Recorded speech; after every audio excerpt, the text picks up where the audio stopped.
to bring the jury in, Mr. Pomeroy? That's fine, Judge, thank you. All right, bring in the jury, please, Grant.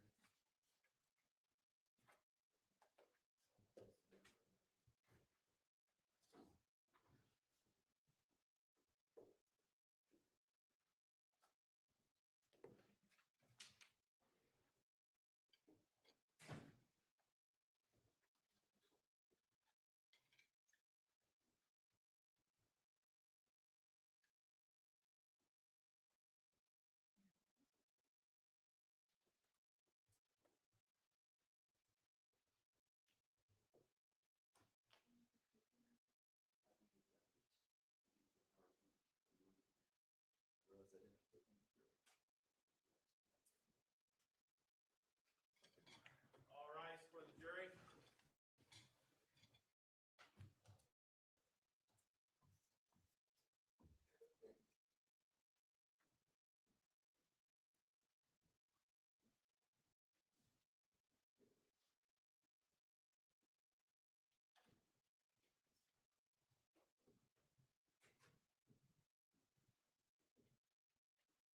Thank you. Good morning. Please be seated.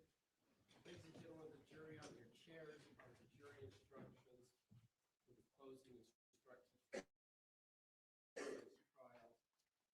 There also is the jury verdict form for the various charges. You're free to read along with me or just listen to instructions. You, of course, will be able to take these back to you into the jury room for your deliberations. The rules do require me to read these into the record. It takes a little bit of time to do so. I will do my best not to read too fast or too slow. After I've completed reading to you the closing jury instructions and the jury verdict forms, the state will give their closing argument. And Mr. Facemer, on behalf of the defense, will give his closing argument, and then the plaintiff for the state, because they have the burden of proof, has the option to do a rebuttal closing argument. After the state has completed their rebuttal argument, if they have any, then it'll be time for us to send you back to start your deliberations. We'll give you some last minute instructions at that point as well. Closing instructions number 1, closing roadmap. Members of the jury, you now have all the evidence. 3 things remain to be done. First, I'll give you additional instructions that you will follow in deciding this case. Second, the lawyers will give you their closing arguments. Prosecutor will go first, then the defense. Because the prosecution has the burden of proof, the prosecutor may give a rebuttal. Finally, you will go to the jury room to discuss and decide the case. Number 2, juror duties. You have 2 main duties as jurors. The first is to decide from the evidence what the facts are. Deciding what the facts are is your job, not mine.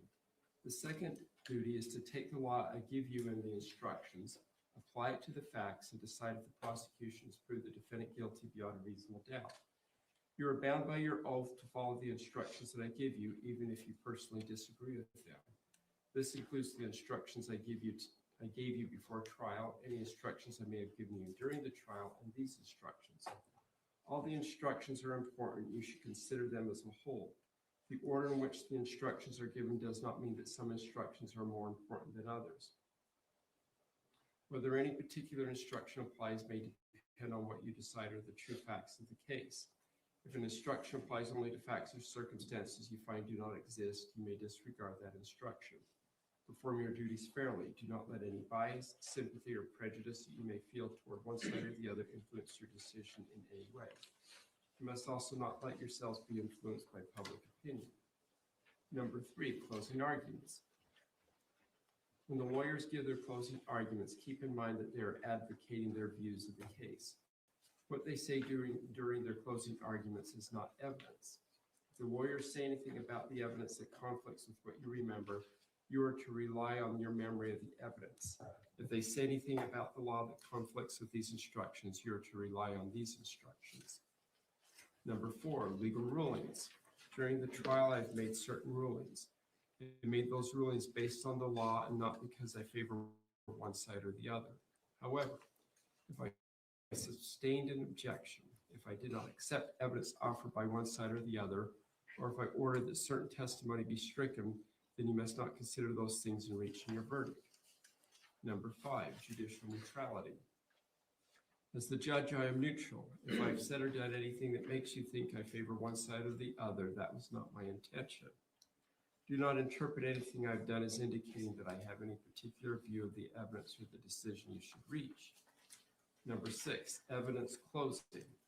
You must base your decision only on the evidence that you saw and heard here in court. Evidence includes what the witnesses said while they were testifying under oath and any exhibits submitted into evidence. Nothing else is evidence. The lawyer's statements and arguments are not evidence. Their objections are not evidence. My legal rulings and comments, if any, are not evidence. In reaching a verdict, consider all the evidence as I have defined it here and nothing else. You may also draw a reasonable inferences from that evidence. Number 7, items not admitted into evidence. Transcripts, police reports, or other written audio or visual materials may have been referenced during the trial, but not admitted as exhibits. It is common during deliberations for jurors to ask to review these materials or to have transcripts of what witnesses said during trial. These materials, other than what may have been admitted as exhibits, may not be requested as part of your deliberations. Number 8, witness credibility. In deciding this case, you will need to decide how believable each witness was. Use your judgment and common sense. Let me suggest a few things to think about as you weigh each witness's testimony. How good was the witness's opportunity to see, hear, or otherwise observe what the witness testified about? Does the witness have something to gain or lose from this case? Does the witness have any connections to the people involved in this case? Does the witness have any reason to lie or slant the testimony? Was the witness's testimony consistent over time? If not, is there a good reason for the inconsistency? If the witness was inconsistent, was it about something important or unimportant? How believable was the witness's testimony in light of other evidence presented at trial? How believable was the witness's testimony in light of your own experience? Was there anything about the way the witness testified that made the testimony more or less believable? In deciding whether or not to believe a witness, you may also consider anything else you think is important. You do not have to believe everything that a witness said. You may believe part and disbelieve the rest. On the other hand, if you are convinced that a witness lied, you may disbelieve anything the witness said. In other words, you may believe all, part, or none of a witness's testimony. You may believe many witnesses against one or one witness against many. In deciding whether a witness testified truthfully, remember that no one's memory is perfect. Anyone can make an honest mistake. Honest people may remember the same event differently. Number 9, presumption of innocence, closing. Remember, the fact that the defendant is charged with a crime is not evidence of guilt. The law presumes that the defendant is not guilty of the crimes charged. This presumption persists unless the prosecution's evidence convinces you beyond a reasonable doubt that the defendant is guilty. Number 10, reasonable doubt, closing.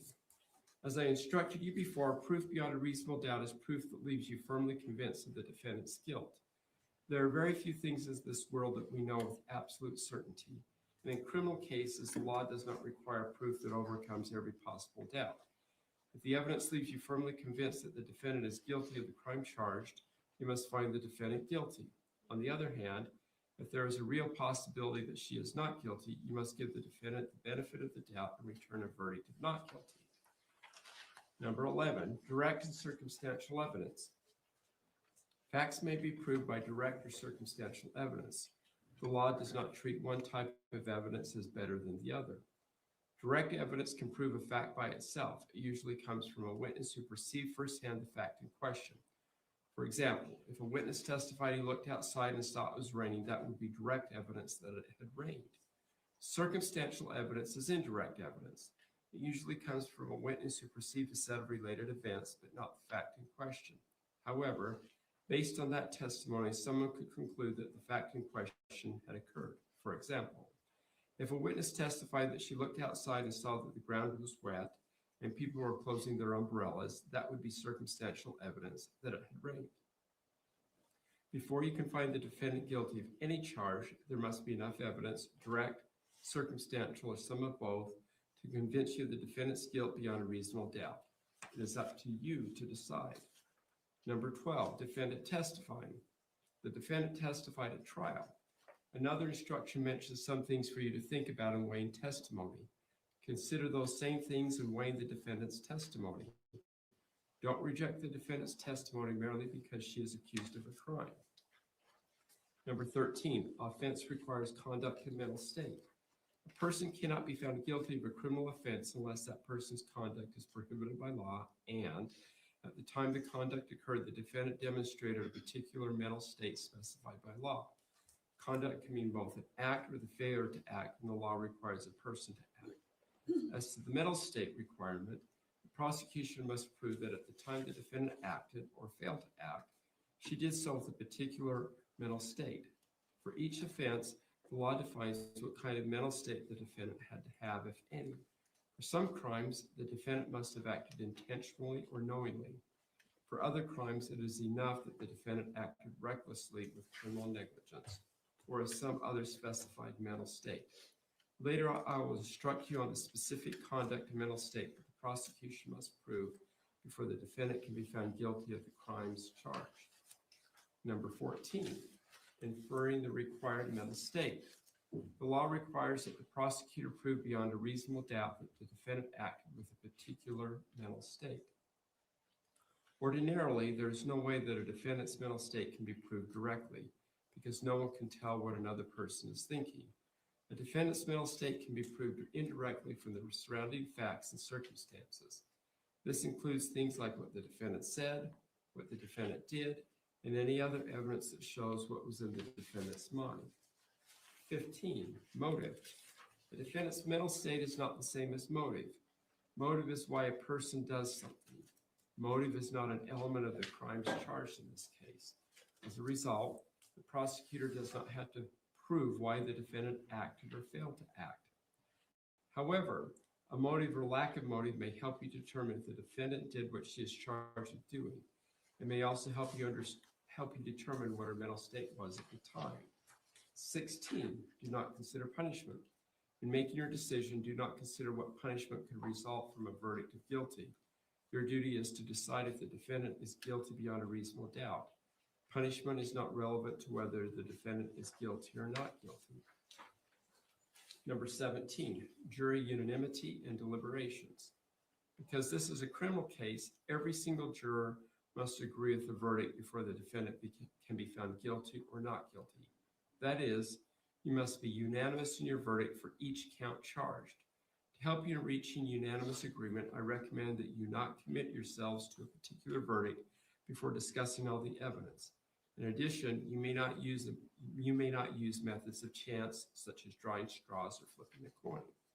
Rather, in the jury room, consider the evidence and speak your minds with each other. Listen carefully and respectfully to each other's views and keep an open mind about what others have to say. If there's a difference of opinion about what the evidence there's a difference of opinion about the evidence or the verdict, do not hesitate to change your mind if you become convinced that your position is wrong. On the other hand, do not give up your honestly held views about the evidence simply to agree on a verdict, to give in to pressure from other jurors, or just to get the case over with. In the end, your vote must be your own. A unanimous verdict must reflect the individual, careful, and conscientious judgment of each juror as to whether the defendant is guilty or not guilty. Number 18, four-person selection and duties. Among the first things you should do when you go to the jury room to deliberate is to appoint someone to serve as the jury foreperson. The foreperson should not dominate the jury's discussion, but rather should facilitate the discussion of the evidence and make sure that all the members of the jury get the chance to speak. The foreperson's opinions should be given the same weight as those of other members of the jury. Once the jury has reached a verdict, the foreperson is responsible for filling out and signing the verdict forms on behalf of the entire jury. For each offense, the verdict form will have two blanks, one for guilty and the other for not guilty. The foreperson will fill in the appropriate blank to reflect the jury's unanimous decision. In filling out the form, the foreperson needs to make sure that only one blank is marked for each charge. Number 19, jury questions during deliberations.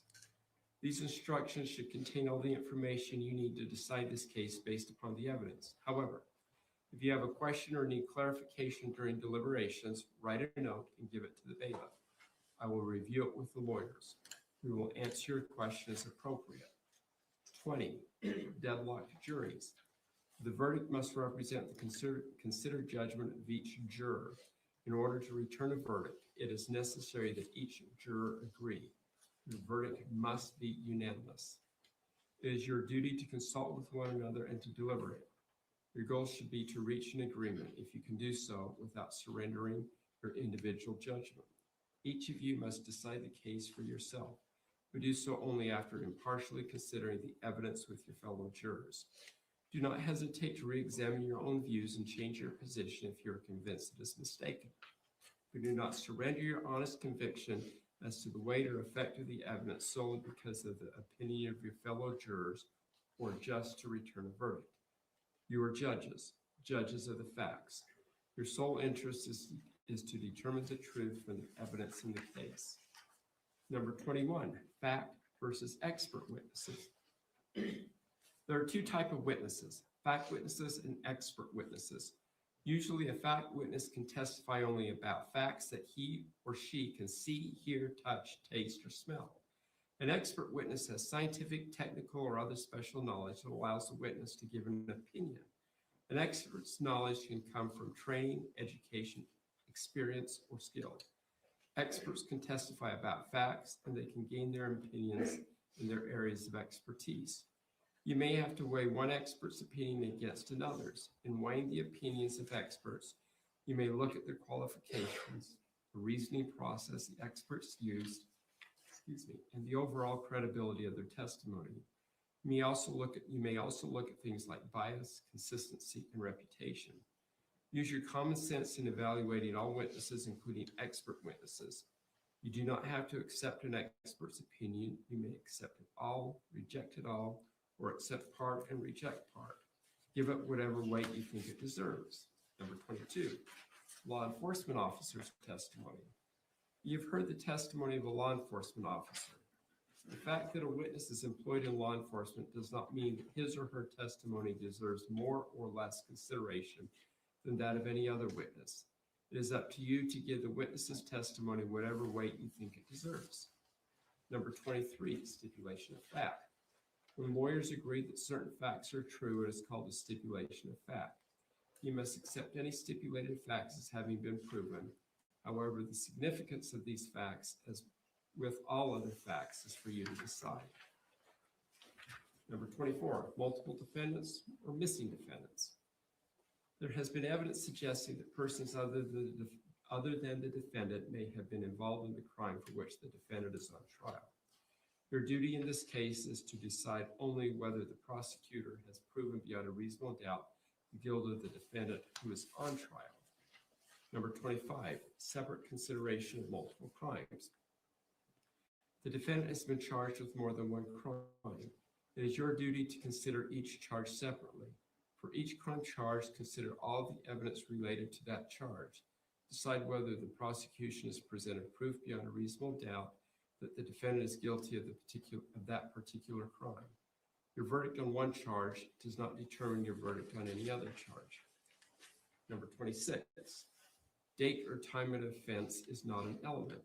The state has alleged that the defendant committed the charged offense on or about certain dates. The exact date is not an element of the offense which the state must prove beyond a reasonable doubt. 27, usual and ordinary meanings instruction. Unless these instructions give a definition, you should give all words their usual and ordinary meanings. Instruction 28, mental states defined intentionally.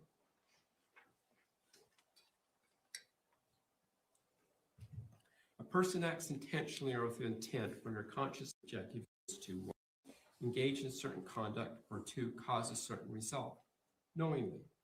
A person acts knowingly or with knowledge when the person 1, is aware of the nature of her conduct, or 2, is aware of the particular circumstances surrounding her conduct, or 3, is aware that her conduct is reasonably certain to cause a particular result.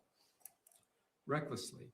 A person acts recklessly when she is aware of a substantial and unjustifiable risk that 1, certain circumstances exist relating to her conduct, but she consciously disregards the risk and acts anyway, or 2, Her conduct will cause a particular result, but she consciously disregards the risk and acts anyway.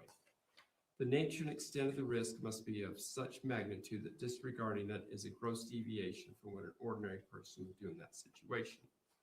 Conduct means either an act or an admission. Number 29, inferring intent. The intent with which an act is done denotes a state of mind and connotates a purpose in so acting.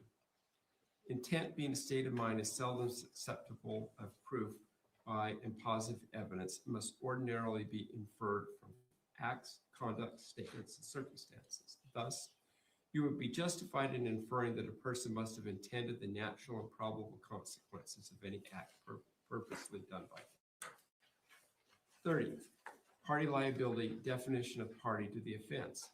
A person can commit a crime as a party to the offense. In other words, a person can commit a criminal offense even though she did not personally do all the acts that make up the offense.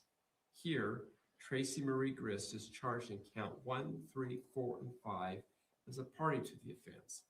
Before a person can be found guilty as a party to the offense, you must find beyond a reasonable doubt that 1, Tracy Marie Grist had the mental state required to commit the charged offense, and 2, Tracy Marie Grist, A, directly committed the charged offense, or B, intentionally, knowingly, or recklessly solicited, requested, commanded, or encouraged another person to commit the charged offense, or C, intentionally aided another person to commit the charged offense, and 3, the charged offense was committed either by Tracy Marie Grist or Kevin Stanley Ellis or another person. 31. Elements of the charged crime, count 1, murder. The defendant, Tracy Marie Grist, is charged in count 1 with committing murder. You cannot convict her of this offense unless, based on the evidence, you find beyond a reasonable doubt each of the following elements. 1, Tracy Marie Grist is a party to the offense. 2, A, intentionally or knowingly caused the death of Matthew Rastelli, or B, intending to cause serious bodily injury to another. Tracy Marie Grist committed an act clearly dangerous to human life that caused the death of Matthew Rastelli, or C, acting under circumstances evidencing a depraved indifference to human life. Tracy Marie Grist engaged in conduct which created a grave risk of death to another and thereby caused the death of Matthew Rastelli. After you carefully consider all the evidence in this case, if you are convinced that each and every element has been proven beyond a reasonable doubt, then you must find the defendant guilty. On the other hand, if you are not convinced that one or more of these elements has been proven beyond a reasonable doubt, then you must find the defendant not guilty. Number 32, definitions applicable to count 1, murder. Bodily injury. Bodily injury means physical pain, illness, or any impairment of physical condition. Serious bodily injury. Serious bodily injury means bodily injury that creates or causes serious permanent disfigurement, protracted loss or impairment of the function of any bodily member or organ, or creates a substantial risk of death. Number 33, definition/explanation of depraved indifference. A person is guilty of murder if, acting under circumstances that demonstrated depraved indifference to human life, she knowingly engages in conduct that creates a grave risk of death and in fact causes the death of another. Depraved indifference to human life means an utter callousness towards the value of human life and a complete indifference as to whether the actor's conduct will create a grave risk of death to another. To act with depraved indifference, the actor must do more than act recklessly. However, she does not have to have a conscious desire to cause death, nor does she need to be aware that the conduct is reasonably certain to cause death. In the context of depraved indifference, murder knowingly means that the person knew the nature of her conduct, that the conduct created a risk of death, and that the risk of death was grave. A grave risk of death means more than a substantial and unjustifiable risk. There must be a high likelihood that death will result. In order to find depraved indifference, you must evaluate all the circumstances surrounding the death from the standpoint of a reasonable person in the actor's position. In evaluating the evidence, you should consider the following factors. 1, the social value of the defendant's conduct. 2, the magnitude of the risk. 3, the defendant's knowledge of the risk, and 4, any precautions taken by the defendant to minimize the risk. Number 34, elements of the charged crime count to conspiracy to commit murder. The defendant, Tracy Marie Grist, is charged in count 2 of committing conspiracy to commit murder. You cannot convict her of this offense unless, based on the evidence, you find beyond a reasonable doubt each of the following elements. 1, Tracy Marie Grist. 2, intended that conduct constituting the crime of murder be performed. And 3, agreed with one or more persons to engage in or cause the performance of the conduct. After you carefully consider all the evidence in this case, if you're convinced that each and every element has been proven beyond a reasonable doubt, then you must find the defendant guilty. On the other hand, if you are not convinced that one or more of these elements has been proven beyond a reasonable doubt, then you must find the defendant not guilty. Number 35, elements of the charged crime count 3, obstruction of justice. The defendant, Tracy Marie Grist, is charged in count 3 of committing obstruction of justice.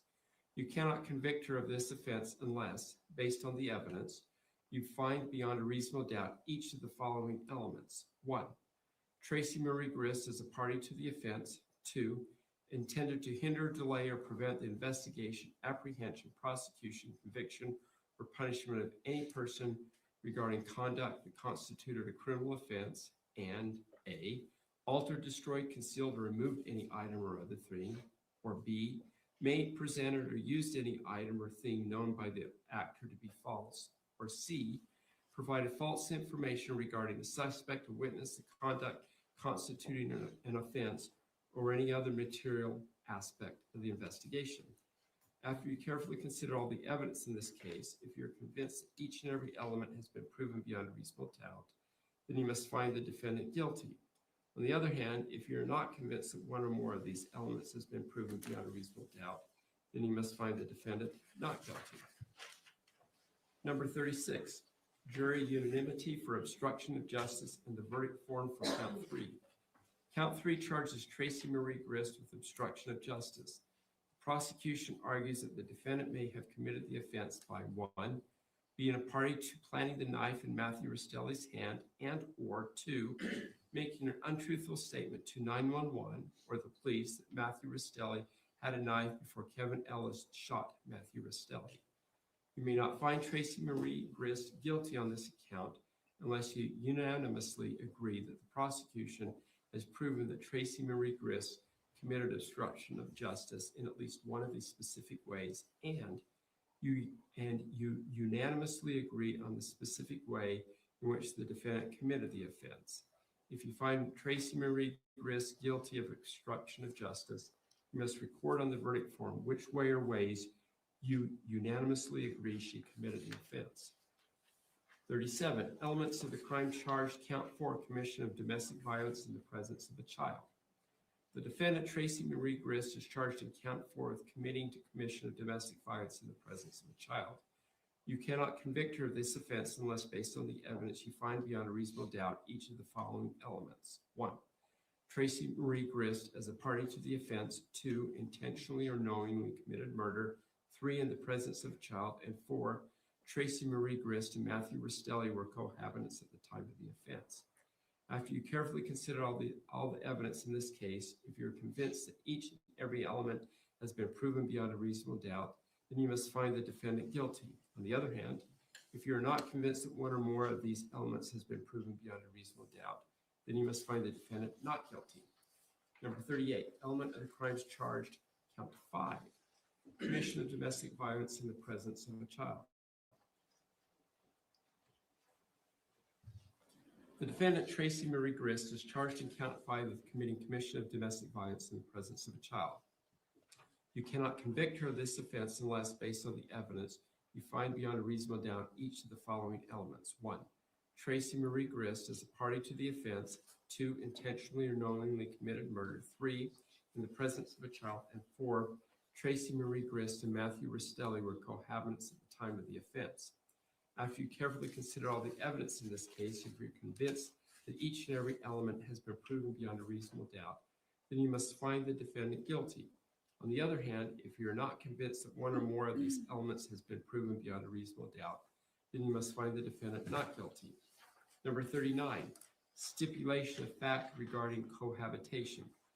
When lawyers agree that certain facts are true, it is called a stipulation of fact. You must accept any stipulated facts as having been proven. However, the significance of these facts, as with all facts, is for you to decide. The parties have stipulated that Tracy Marie Grist and Matthew Rastelli were cohabitants at the time of the offense.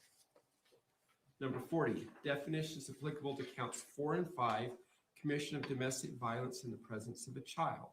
Child means an individual younger than 18 years old. In the presence of a child. In the presence of a child means A, in the physical presence of a child, or B, having knowledge the child is present and may see or hear an act of domestic violence. Cohabitant. Cohabitant, as used in this case, means an individual who is 16 years or older who, one, is related by blood or marriage to the other party as the individual's parent, grandparent, sibling, or any other individual related to the individual by consanguinity or affinity to the second degree. As Instruction 39 provides, the parties have stipulated that Tracy Marie Grist and Matthew Rastelli were cohabitants at the time of the offense. Instruction number 41, special verdict form for cohabitation.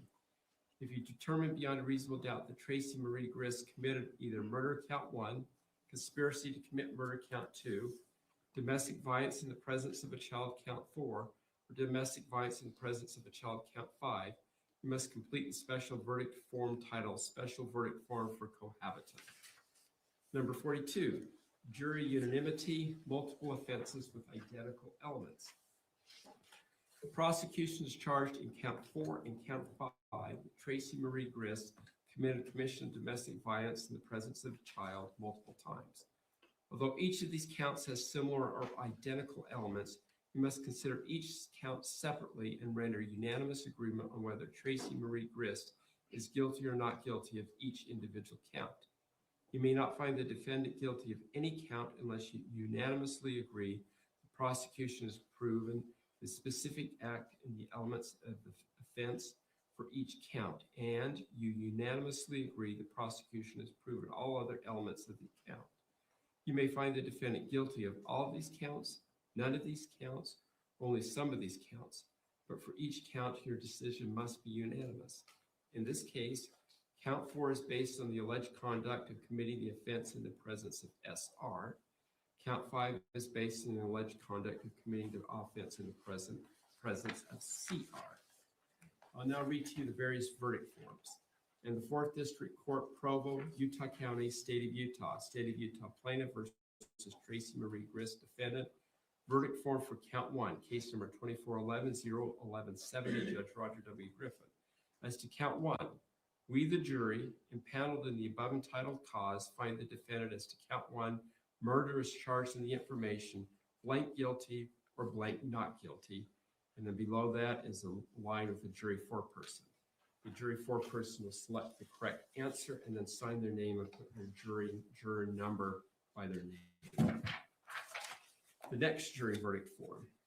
In the 4th District Court, Provo, Utah County, Utah, State of Utah versus Tracy Marie Grist. Verdict form for count 2, case 2411-01170, Judge Roger W. Griffin. As to count 2, we, the jury, impaneled in the above entitled cause, find the defendant as to count 2, conspiracy to commit murder is charged in the information, blank guilty or blank not guilty. Then a signature line for the jury foreperson. Similarly, you should check the right box for the jury's decision, sign, and put your jury number next to your signature. The next verdict form. In the 4th District Court, Provo, Utah County, Utah, State of Utah versus Tracy Marie Grist, defendant. Verdict form for count 3, case number 2411-01170, Judge Roger W. Griffin. As to count 3, we, the jury, impaneled in the above entitled cause, find the defendant as to count 3, obstruction of justice, as charged in the information, blank guilty or blank not guilty. Further, having found the defendant guilty, we unanimously find the mark all that apply and leave blank if the defendant is found not guilty. Blank Tracy Marie Grist was a party to planting the knife in Matthew Rastelli's hand. Tracy Marie Grist made an untruthful statement to 9/11 or the police that Matthew Rastelli had a knife before Kevin Ellis shot Matthew Rastelli, blank for person. Similarly, we'll check the right box, guilty or not guilty. And then after making that decision, you'll move down following the instructions and check a box that's applicable or a line for the next section, and then sign and put your jury number. The next verdict forms for counts 4 and 5 in the 4th District Court, Provo, Utah County, State of Utah, plaintiff versus Tracy Marie Griss, defendant. Case number 24-11-01170, Judge Roger Griffin. As to count 4, we, the jury, impaneled in the above entitled cause, find the defendant as to count 4, commission of domestic violence in the presence of a child as charged in the information, blank guilty, blank not guilty. As to count 5, we, the jury, impaneled in the above entitled cause, find the defendant as to count 5, commission of domestic violence in the presence of a child as charged in the information, blank guilty or blank not guilty. And then the signature line.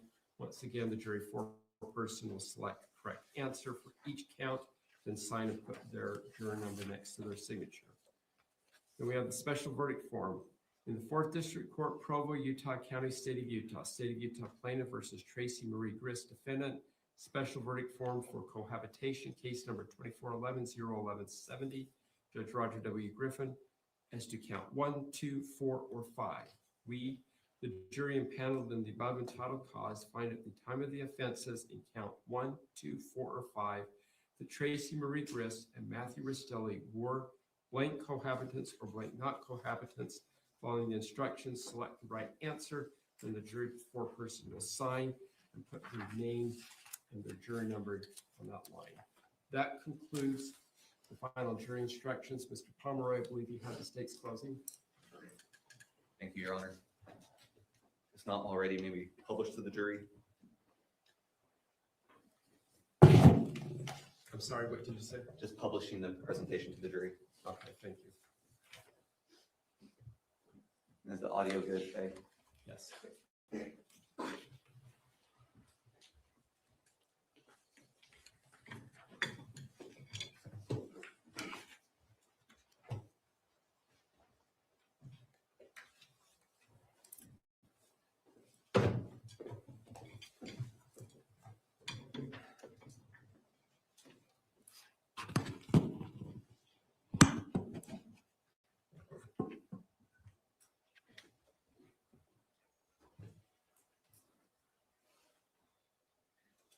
Kevin Ellis pulled the trigger, but Tracy Griss killed Matthew Rastelli. The question isn't whether it was murder. The question is whether Tracy is tied to that murder. Under the law, a person is guilty of a crime if she intentionally helps bring it about, if she solicits it, if she encourages it, if she helps it to happen. She doesn't have to pull the trigger to be a murderer. So again, Kevin shot, but Tracy is a murderer. Fueled by her hate for Matthew, inspired by her interest in true crime, Tracy planned and executed a knockoff of the Donna Adelson conspiracy.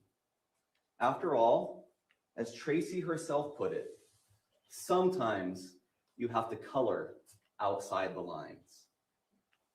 Now, in this conspiracy, Kate and her kids were the motive, Kevin was the means, and Tracy was the mastermind, the manipulator. Let's briefly address each of those three. Start with the motive. Kate was unhappy in her marriage. She viewed it as loveless. She had already moved on to other men. She wanted a divorce and custody of her kids. But when she ran away to Utah, a divorce attorney told her it wouldn't be so easy. As she put it in a text to her friend, she felt both hopeless and fucked. Tracy too gained a motive by this turn of events. Remember what Matt texted her after she convinced Kate to skip town on him. You infected Kate with the need to leave California. I will not forget your involvement in this. Enjoy your short time with them. You will not be welcome in our house again. If you don't text me the address where his children were, I will be calling the sheriff for kidnapping. Tracy not only hated Matt, but feared if he remained in the picture, she would lose at least some level of access to her daughter and her grandchildren. Everyone understood that this was the final straw. So Tracy did what a lawyer could not. She copied an idea, a way out of the marriage with no California court, no sheriff, no shared custody, and no loose ends. It would kill Matthew. The means. Kevin's role in Tracy's plan was to shoot Matthew. He shot Matthew 7 times. 3 times in the back. Mere seconds after Matthew had come into the home, an expected and invited guest. Kevin and Tracy then waited 8 minutes after the shooting before calling 911. Time sufficient to make sure that Matthew was truly dead. Time to plant the knife. Time to stage the scene. During those 8 minutes, no one tried to give Matthew any life-saving aid. During those 8 minutes, Kevin said to be careful because Matthew might still be moving or kicking. And during those 8 minutes, as I said, the knife was planted. That gun he used to kill Matthew, Tracy's. The knife planted in Matthew's hand, Tracy's. The manipulation. Tracy was the mastermind of this murder. She was at the gravitational center of this entire family.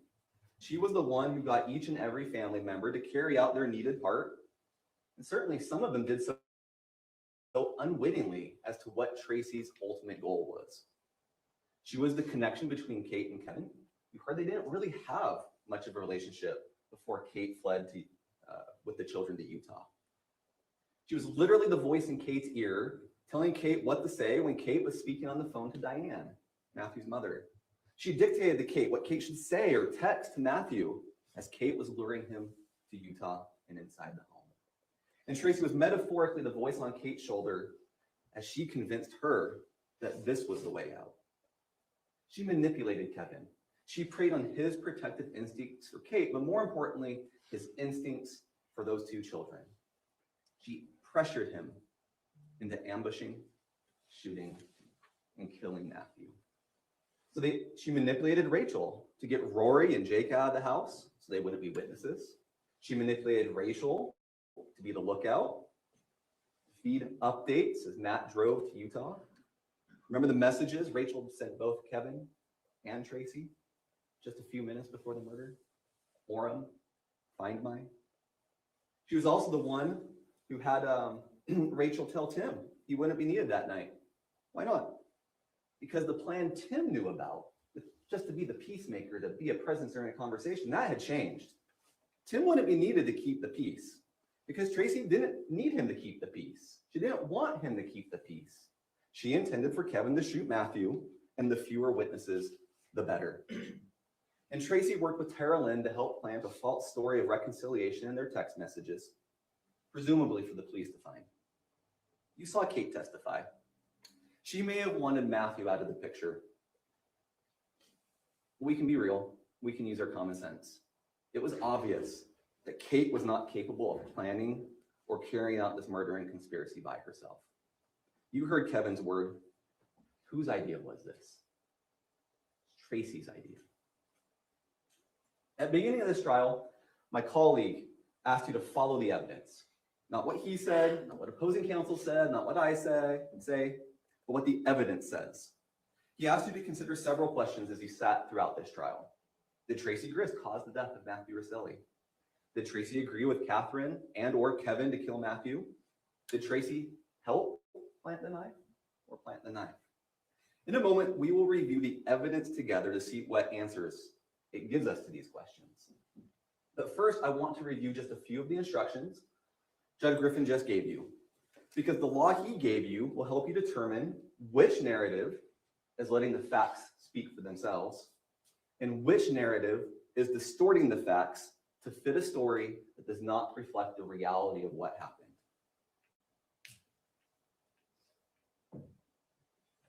Jury instruction 10 is the reasonable doubt instruction. I want to call your attention to just a few passages in each of these instructions. There are very few things in this world that we know with absolute certainty. And in criminal cases, the law does not require proof that overcomes every possible doubt. You just need to be firmly convinced.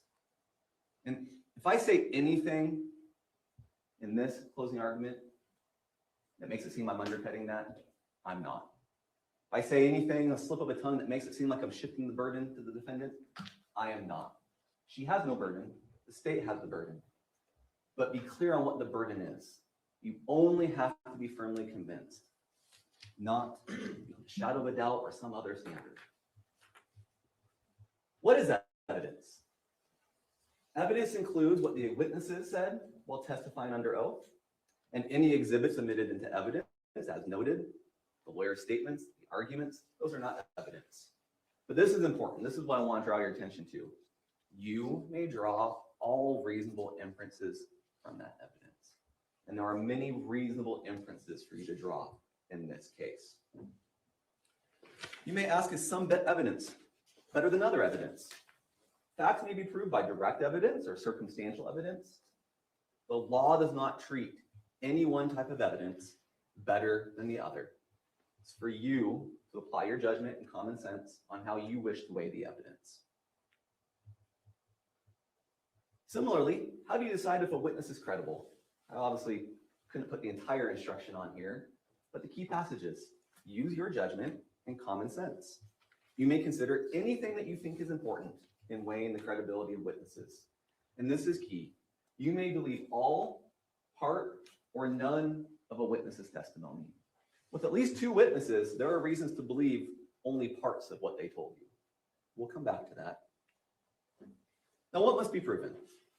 Now, this is just a summary. When we get to it, when you get to the deliberation and later in the argument we discuss it, use the actual instructions. This is just a summary to help us for the moment.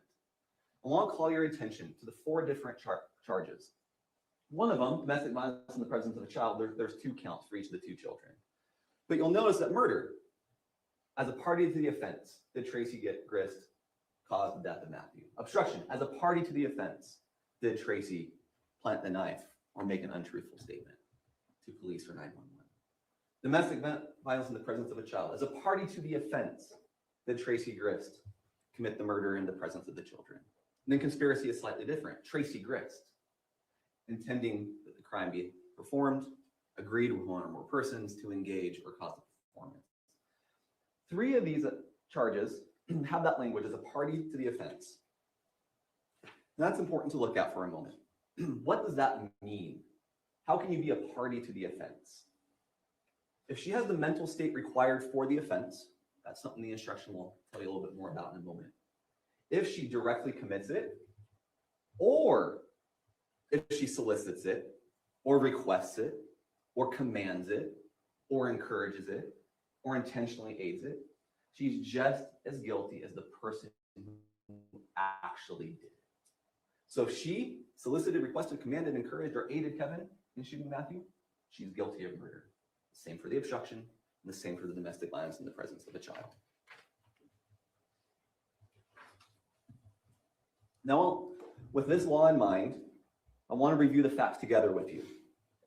And in these facts, we will see, as surely as the day is long, that Tracy Grist is not just a party to the offense, but the key party to the offenses of murder and obstruction and conspiracy and domestic violence in the presence of a child.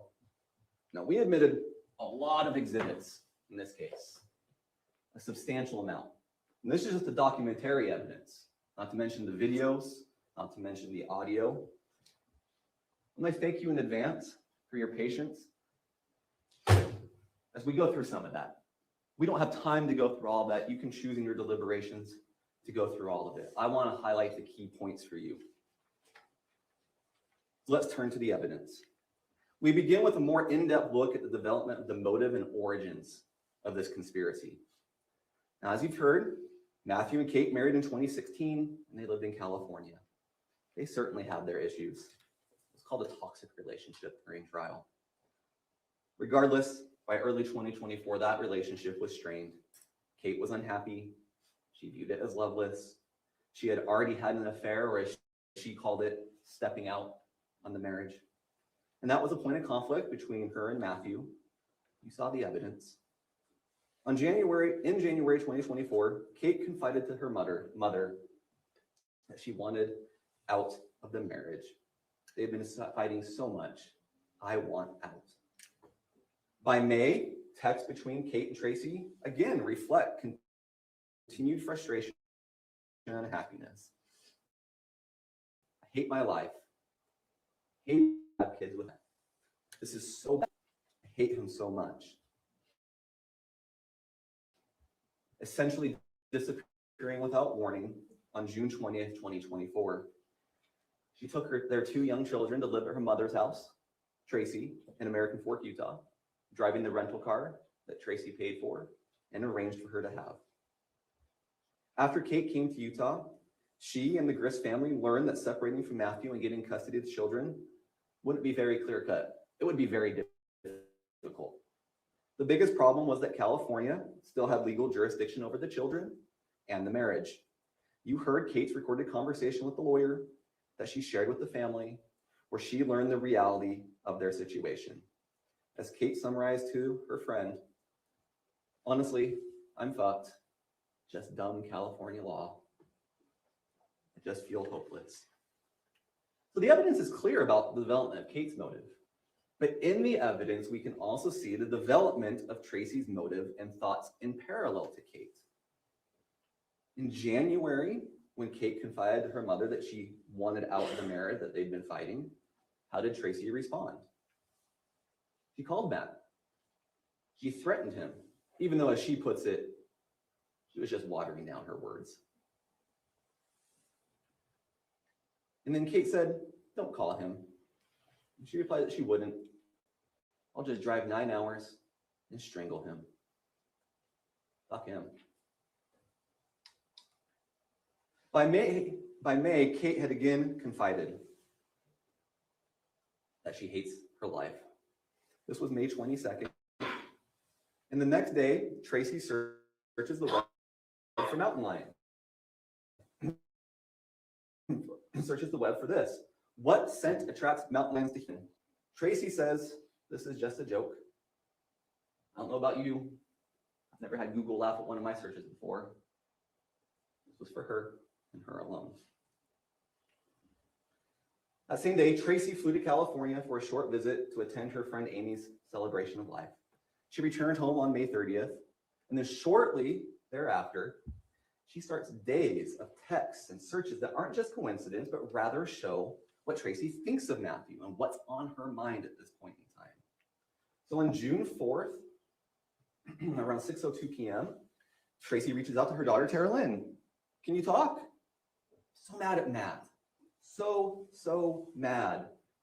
The next morning, we have this exchange where Kate calls Matt a piece of shit because of that issue with the camper trailer. And Tracy says, "He's lying." And then a little bit later that day, tells Rachel, "Matt made it so I want to kill him. When Katie asked about whatever I had said about her being the camper too much, which I never said anything, he straight up lied. I'm gonna kill him." And then by the evening of June 6th, and the next morning, June 7th, she searches more. She searches more about the Donna Adelson murder conspiracy. She searches Katie Magbanwa pictures, Katie Magbanwa, Catherine Magbanwa attorney, Katie Magbanwa's second trial defense charts. You may remember that Katie was the middleman in the Donna Adelson conspiracy to murder her son-in-law. She also searches, how old were Dan Markle's kids when Dan was killed? Dan was Donna's son-in-law, who she murdered through the use of a hitman. Or we could use the defense's statements from opening, where he said, "It's just a guy who got murdered by another guy." It was a messy deal. Also a conspiracy. What these texts, internet searches, and verbal conversations show is that Tracy returned again and again over time to her contempt for Matthew and the idea of killing him. Look, we need to be clear about at least one thing here. Offhanded comments and Google searches alone do not prove guilt. Back in January, the murder wasn't in play yet. But when you see the comments continue, when you see the comments followed by research, the research followed by planning, the planning followed by an execution of the plan followed by a cover-up. It tells you what was on her mind, and you know exactly what her intent was. You heard Tracy say it herself. I searched what was on my mind. Matthew's death was on her mind. Moreover, Tracy's feelings influenced the entire family. Let's take one example. On June 16th, this is where Tara Lynn and Rachel have a conversation. Tara Lynn, referring to her husband, asking Rachel, he wants to know if you shot your 380 yet. Rachel says, no. Unfortunately, kids make it hard to get out and go shooting. Ha ha. We need to coordinate with mom and take it out before any chance of Matt coming. LOL. There's a phrase called kidding on the square. I don't know if you've heard it before. It's a communication style where it allows someone to convey a sincere opinion under the guise of humor. It can give you plausible deniability. I was just kidding. I was just joking about what I said. But what such joking does, when it's repeated time and time again, is to normalize violence. It desensitized the family to the idea of killing Matt. It dehumanized Matthew, that they routinely joked about killing him. It takes a lot to kill another person. Normalizing, desensitizing, dehumanizing, good first steps to get there. Some of it surely started as a joke. That's gotta be the truth. That common sense tells you that. It turns out to be a lot less funny when a few months later, someone turns up dead. With this understanding of Tracy's mindset towards Matthew, consider what happened once it was decided that Kate would leave Matthew and come to Utah. So on June 16th, the arrangements were made for Kate to come to Utah. Tracy got her on the credit card, they made the bedroom plan, et cetera, et cetera. At nearly exactly the same time, Tracy makes the following search. Utah, shoot, break in. She said, the autocorrect must have spelt it wrongly. Use your common sense. Autocorrect doesn't fill in misspellings. This was an intentional search by Tracy. And then a few hours later, she searches how to file for a divorce, how to establish Utah residency. On the 20th, Kate then came to Utah. And as a result of her coming to Utah, we have the final text conversations between Matthew and Tracy. The ones where Matt texted Tracy after she helped Kate skip town on him. These statements. The ones where he says that you infected Kate. The one where he says, enjoy your short time with them. The one where he threatens to call the sheriff for kidnapping. And we can see as a result of this exchange, exactly how Tracy became concerned about what had happened, about what she had done, about the legal implications of bringing Kate and the children to Utah. For what we will see is not a temporary breather, but a permanent break. Because the next morning on June 22nd, she makes 16 searches related to child custody, the legal implications, and parental kidnapping. Now, what did Tracy learn from all these web searches? We can infer, remember the instructions, you can make reasonable inferences from the evidence, that she learned exactly what the lawyer told Kate on July 11th. California still had jurisdiction. Jurisdiction for the divorce, jurisdiction for child custody, and there was no way Kate was going to get sole custody of the kids in Utah. And now, at this point, after that, Kate had very real reason to fear losing at least some access to her daughter and her grandchildren. There was the lawyer call on July 11th at 3:29 p.m. Lasted approximately 31 minutes. What did Tracy search at 4:39 p.m.? When was Donna Adelson arrested? So approximately 40 minutes after the lawyer call ended, Tracy is researching how long it took Donna Adelson to be arrested for getting rid of her inconvenient son-in-law by murdering him during a custody dispute. Is it a coincidence? If you still have any lingering doubt that Tracy didn't know exactly what was going on with the lawyer or wasn't controlling absolutely everything and everyone in this family, remember her conversation with Tara Lynn from before the lawyer meeting. Tara, call Kate. Help her with what to say to the lawyer.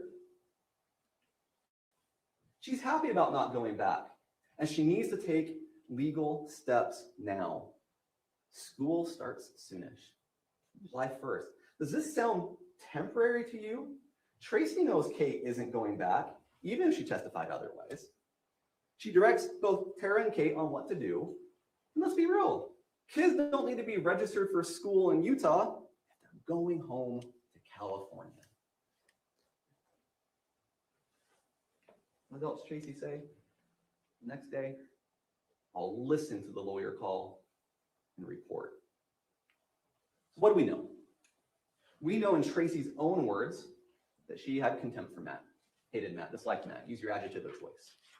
We know in her own words that she stewed over his supposed lies.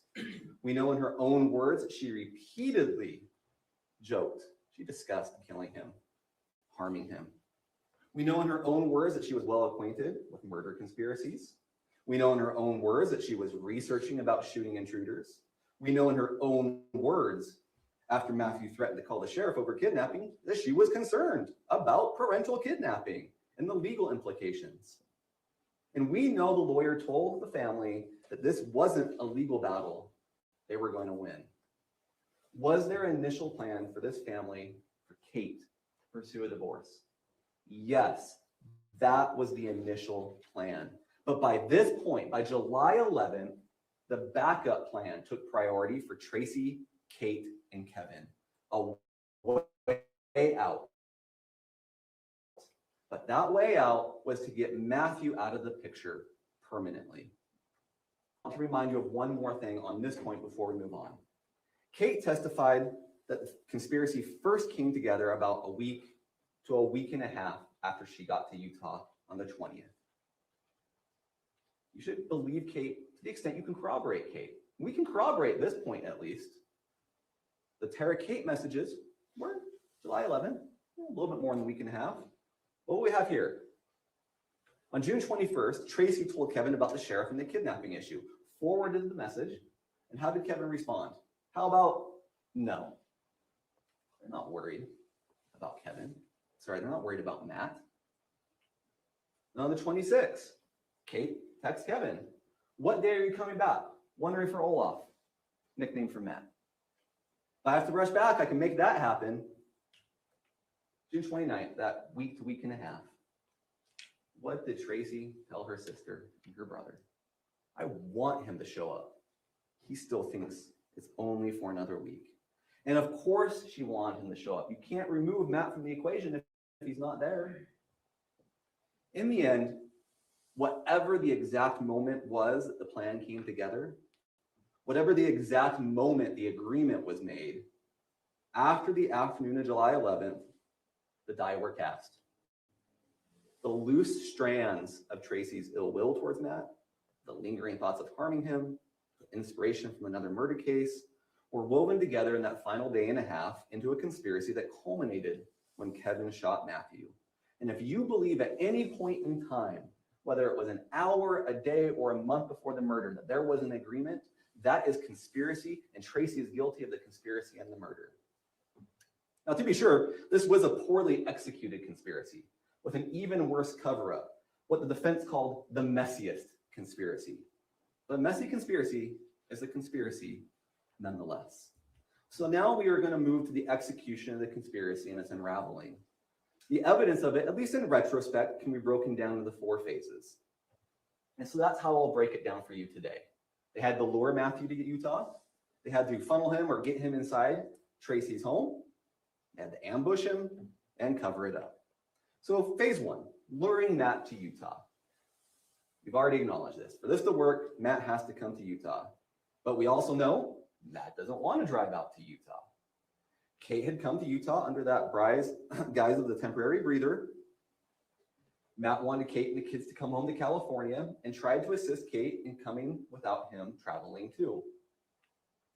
Matt, as you can see in these exhibits, this is what this is talking about, had arranged for the rental car and given her $600 so she could rent the car and drive back to California. So this was on the 11th that Matt had actually taken these steps for Kate to come to him and not vice versa. But then Kate and Tracy worked together to create excuses as to why Kate couldn't drive to California and Matt had to come to Utah. They came up with at least 2 ruses that we know about, the sprained ankle ruse and the can't rent the car ruse, right?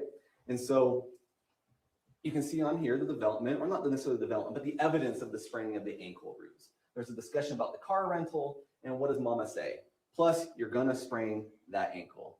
And you saw in evidence, and you can review more fully if you wish, the entire text exchange talking about this supposed sprained ankle, about how they're gonna go to the DI and get crutches and so on and so forth. And then, again, later on, the can't drive with that angle comment. And further, the excuse of not being able to do it because of the out-of-state driver's license and credit card versus debit card issue. Throughout these messages, you can see that Tracy is in control of this, not Kate. Tracy is directing this show. At Tracy's direction, not only did Kate convince Matt to drive to Utah, but she convinced him to drive the truck with the air tag in it. You heard a phone call in which Matt expressed concern about the truck breaking down and wanting to borrow the car, but Kate was insistent he had to drive the truck. We'll come back to that in a second. That was exhibit 13. It's around 10 minutes long, so I won't play the entire thing right now. But there's several quotes in there. One of them was, "You can't just roll the dice with the truck," several times. That Kate comes back and back, urging Matt to take the truck.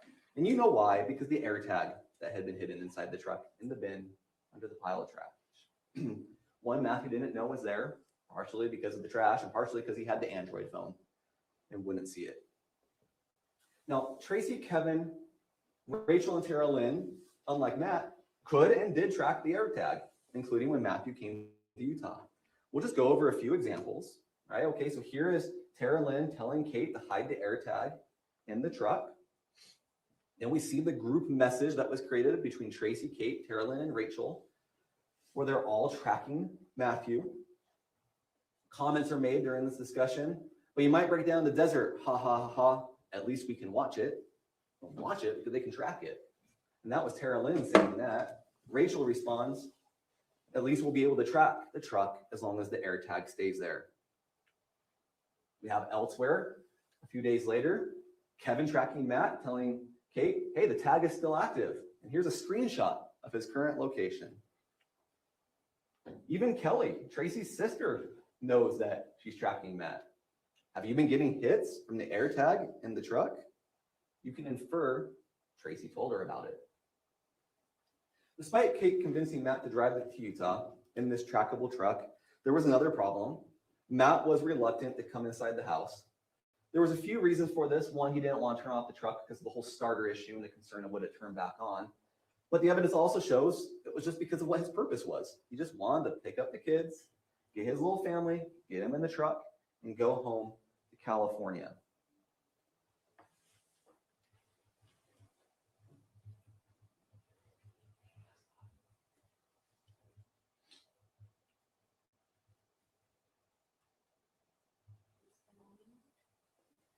Turn the volume, it looks like it may not have been turned up.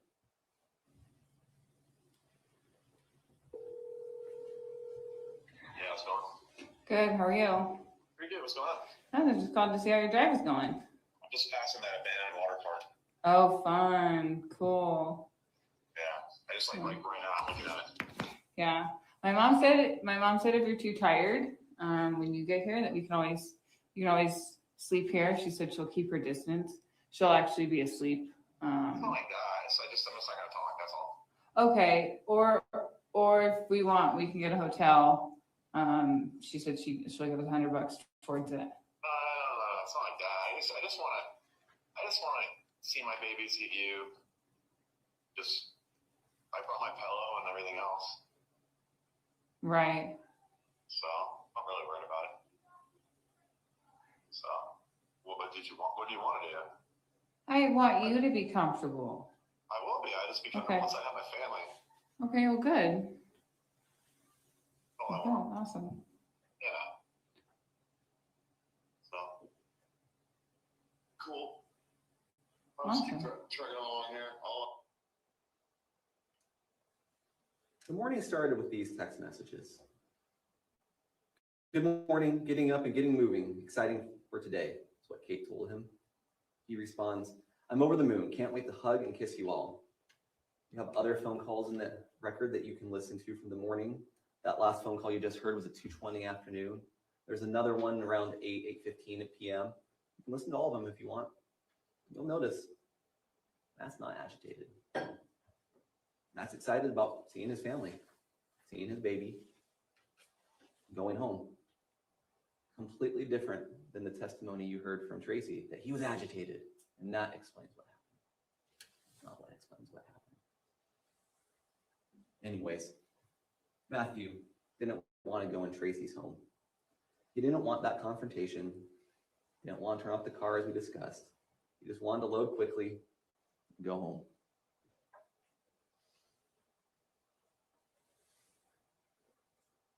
The starter was an issue, but Matt also knew what the state of his relationship was with Tracy. He knew they didn't get along. He knew they each knew what the other thought of the other. So, we have these messages clearly show how he feels. We've seen the messages from Tracy that clearly shows how she feels. Despite this, Kate repeatedly reassured Matt throughout the drive. She gave him the gate code. She told him the doors were unlocked. She put that cardboard out. She said she just heard Tracy would be asleep. One phone call, she told him, just come right on in. The door is always unlocked. And Tracy was actually involved in these reassurances. We see that in the evidence. Here's just one example of it. Tell Matt, I'll stay away. And I'll be as sweet as candy. Tracy, who had for months belittled Matthew, for months threatened to kill him in these so-called jokes, made a threat to him over the phone, said fuck him, belittled him, said he didn't have the balls to do anything. Tracy, who had gotten Kate away from Matthew, now encouraging Matthew to come inside the home without knocking, without hesitation. What's common sense tell you about that? Meanwhile, when this is all happening, the family is monitoring the AirTag. Now, you heard Rachel testify that she watched it at least 5 times that day. Tara Lynn and Rachel knew about it. Here is Rachel texting Tara Lynn a screenshot of Matt's location, to which Tara Lynn replies with an expletive, that's pretty far up there. Tracy was doing the same. Here's the text from Tracy to Kate with that same Apple AirTag that was being used to track him. Now, July 12th was a hive of activity amongst the family as preparations were made for his arrival. Throughout the day of the shooting, the family exchanged phone calls and messages, many of which discussed Matt. We have reconstructed for this presentation a timeline sourced entirely from the evidence in the trial of what all these people were doing on July 12th before Matthew's arrival. Now, I'm going to give you a note up front. This is a demonstrative. This has not been admitted into evidence. You don't get it during deliberations. So feel free to take any notes that you would like from this to cross-check those exhibits on what stands out to you. Now we have a little key. There's persons involved. Matt will be highlighted in this light purple color, Kate in yellow, Tracy in red, Tara Lynn in green, Rachel in blue, Kevin in orange. Aurora, Jake, and Tim don't appear very frequently, so they're just still on white. You'll understand it. And then the communication types also get colored. Text messages in black, phone calls in purple, Facebook Messenger, whether that be a text or a call, is in blue, and web searches are in green. At the top, you'll see the time, you'll see the sender, you'll see the receiver, you'll see the message or a description of what it was, you'll see the duration or an indication that it was a text message, and you'll see a note to the exhibit number, because like I said, these are pulled from the exhibits. Feel free to refer to them during deliberations, should you so choose. So it starts out, good morning, exhibit 8. We've already been over that text exchange. And then Tracy and Kate have this discussion about the rental car. Darn that rental place for not taking a debit card. Kate, I have to be more upset. Then they have a continued discussion about that. And then what was found on Kate's device the audio recording that occurred sometime between 7:57 and 8:04. The recording where she goes up to Kevin saying she needs to go make her story more believable or plausible, and that the kids know that she is upstairs. Kate then has a phone call with Tracy, then a phone call with Matt, and then we have some back and forth phone calls. Kate, Tracy, Kate, Matt, Tracy, Tara Lynn, Kate, Kate, Tara Lynn. At this point, we have 3 phone calls between Kate and Matthew, where she is convincing him to come out to Utah. The first one, that's the one where you can't roll the dice. You heard the segment of. Go back and listen to the entire thing. The second one, Matt says he's not going to borrow a car. And by the third one, Matt says that he got the permit. He's going to be able to drive the truck out. And then right after that, Kate texts Tracy. He's going to drive out. So the plan worked. Matt's coming to Utah. And then what happens? Kate calls Tara Lynn. Tara Lynn calls Rachel. Rachel texts Tracy. Tara Lynn calls Rachel. Tracy texts Kate. I'll call you. Then Tracy, a little bit later, does call Tracy. Have you ever seen the third Lord of the Rings movie, Return of the King? Or is that one scene where they light the beacon tower and it just goes down the chain and each one gets lit in a row? That is exactly what's happening here. At least on this day, everyone in the family that's involved in these conversations knows what is going on with Kate and Matthew.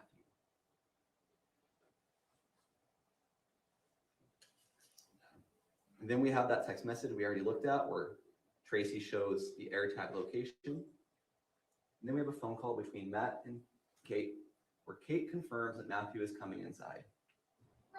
Yeah, probably just pull right up in front of the house, Yeah, let's load up. How long is it going to take? Like 15 minutes to load up? Yeah, not long at all. Yeah, I'm not trying to rush you. I just don't No. want to risk the truck. That's all, No, I get it. Yeah. You gonna come inside?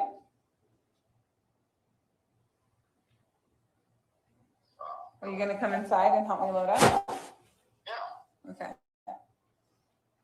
Yeah. The front door is always unlocked, okay? So that entire call is about 11 minutes, exhibit 16. There's more to it. Those are some highlights. Then we get to lunchtime. We again have a flurry of calls back and forth. Or I guess I should say messages. Some of these are Facebook, some of these are phone calls, some of these are written communications. We see that Rachel sends the image of Matthew's AirTag. Carolyn, that's where she says that's pretty far up there. And then again, we have some flurry of overlapping phone calls and messages between Kate and Tracy and Rachel and Carolyn.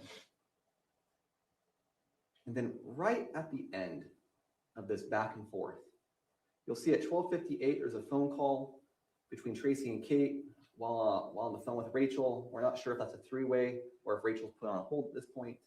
And then there's a call between Rachel and Tara Lynn, and then a messenger between Tara Lynn and Rachel. But then what do we see? Tracy and Tara Lynn have a phone call that lasts 3 hours and 56 minutes.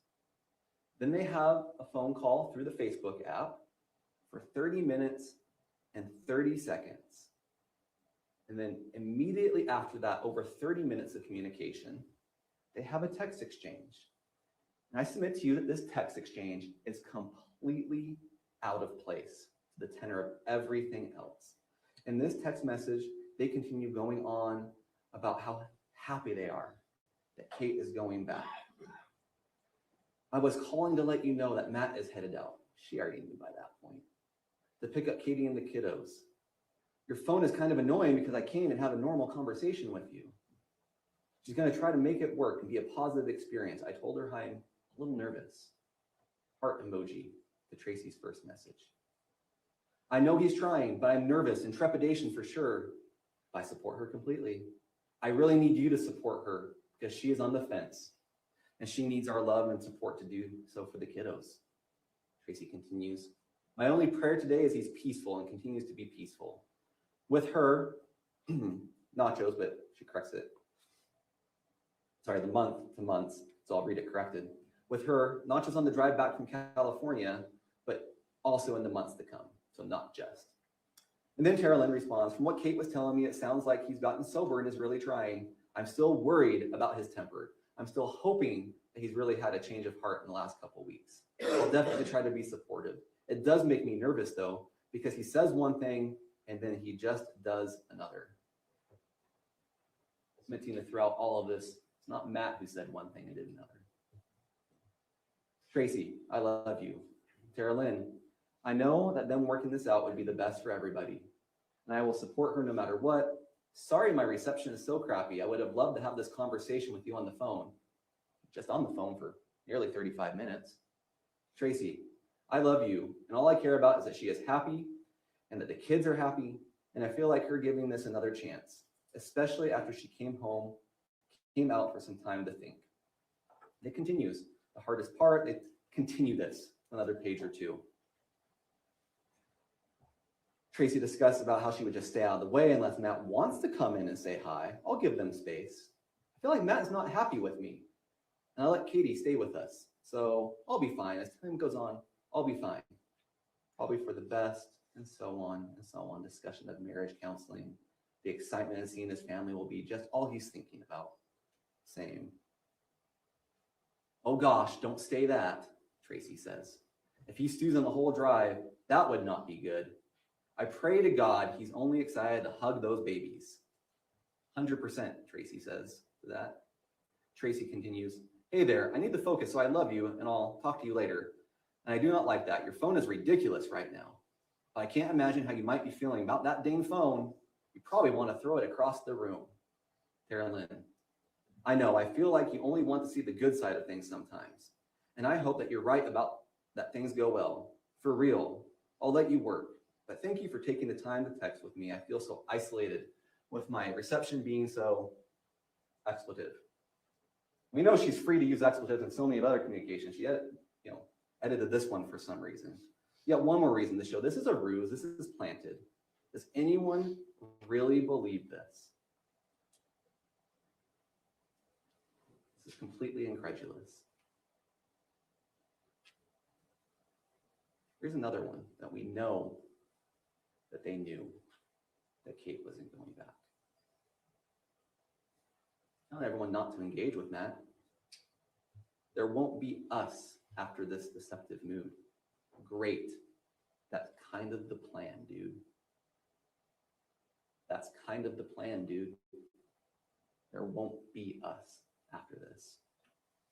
Any event, after that additional ruse, Tracy and Kevin, quick phone call. They're meeting for sushi. Tracy immediately starts planting messages with Kate. What happened since the previous day? Why is she excited now about this? Well, they're excited because they lured Matt out to Utah. He's going to come in the house. So while Tracy is putting up this farce, Kate is relating information to Matthew. Tracy, you see right there at 2:13 p.m., searches the It's Happening meme. What's happening? Why is she so excited? And while, again, Tracy is putting up this farce, Rachel is clearing the house. You can see that she calls Jake, she calls Tim, she calls Aurora, she calls them all off. Rachel and Jake live there, so just make sure they're not there. Tim, who was going to come over, hear his testimony, he was told not to come. And then we continue to see phone calls throughout the afternoon being exchanged, some of them missed, some of them connected. But what's most important is that Kate and Tracy continue the ruse of Kate going back to California and those messages to Matt. You heard about preparations, you heard differing reasons for the preparations, but we do agree that the children's toys were cleaned up and placed in another room. You see in the photos that the blanket was placed on the couch right next to where Matt was shot. And also during all these preparations, the family monitored Matt's location. Kate consistently told Matt that she loves him. She was excited, even though we know she had no intent to leave. Her bags were not packed. She's not leaving on a jet plane. not getting in that car with him. And then at least 3 times in this last phone call at 8:13, Kate confirms, you're going to come right in though. That's exhibit 18. And then Kate sends him the gate code. And then at 10:01 p.m., just minutes before Matt's arrival, Rachel texted Tracy and then Kevin and told him to look at the air tag as Matt passed through Orem. So who's the first person she sent it to? Tracy. Who's the second person she sends it to? Kevin. But who is noticeably absent? Who does she not send it to? Kate. Kate, the one the family is supposedly worried about, the one who has an Android device, and so can only access it through the family or one of her kids' iPads. The one we're supposedly worried about if Matthew is truly dangerous, she's the only one left out of the loop.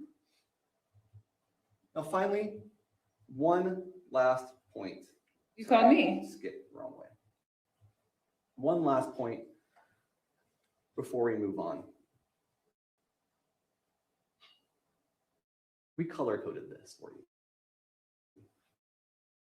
And I'm going to go back to the beginning.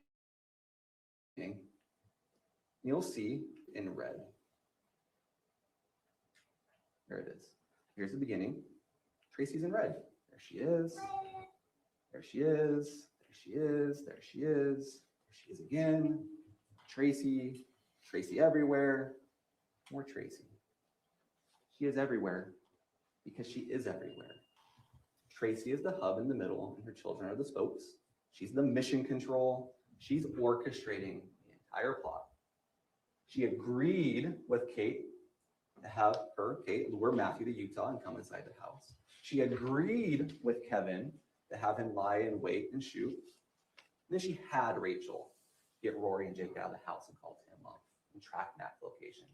She had Tara Lynn help her plant a duplicitous story about being happy with Kate going back with Matthew, but also that Matthew might be stewing all day, so be careful. A story that no one should believe at this point. So how do you know she manipulated everyone? Because just look at what she says and then what everyone does. Look at her involvement and look at the results. You know what one of the worst parts of this is? It's that she didn't just deceive Matthew. She deceived some of her own children into doing her bidding without them ever realizing what was truly happening. You called me. We're going to move on to the ambush, the phase 3 as I divided this. So at 10:01 p.m., Matthew was in Orem. Within minutes, he arrived in American Fork. Just no 6, Matthew entered the gated community. Inside Tracy's home, Kate was upstairs with the children.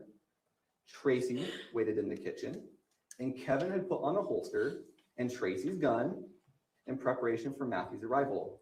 Now, there's really no other explanation for why he'd have the gun and holster on. 10 o'clock at night, inside his own home, safe, gated community. The explanation that you should infer is he intended to use it, and that's why he had it on under those circumstances. And having been called off or sent away, no one else besides the 2 youngest children asleep upstairs were in the home. At 10:06 p.m., the neighbor's security camera recorded Matt's truck pulling up to Tracy and Kevin's home. It took around 30 seconds to park.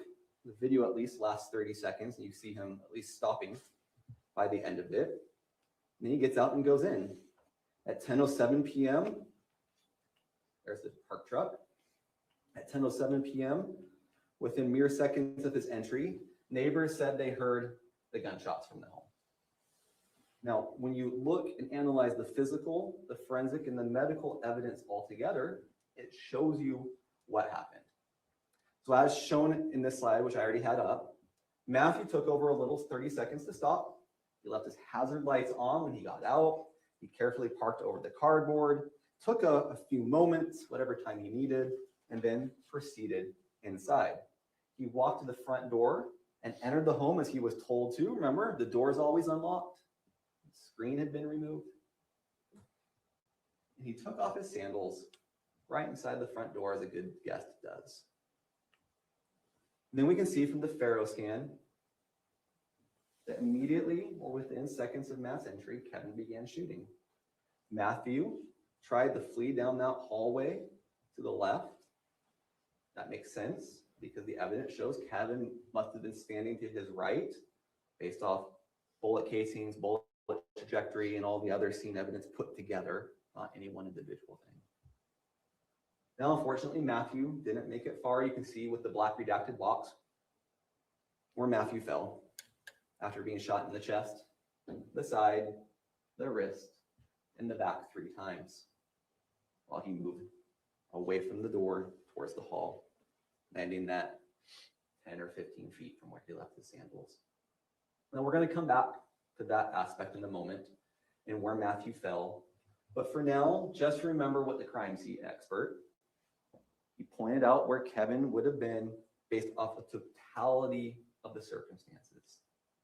Casings, the bullets, the trajectories, and all that. And from his testimony, you may reasonably infer that this was an ambush.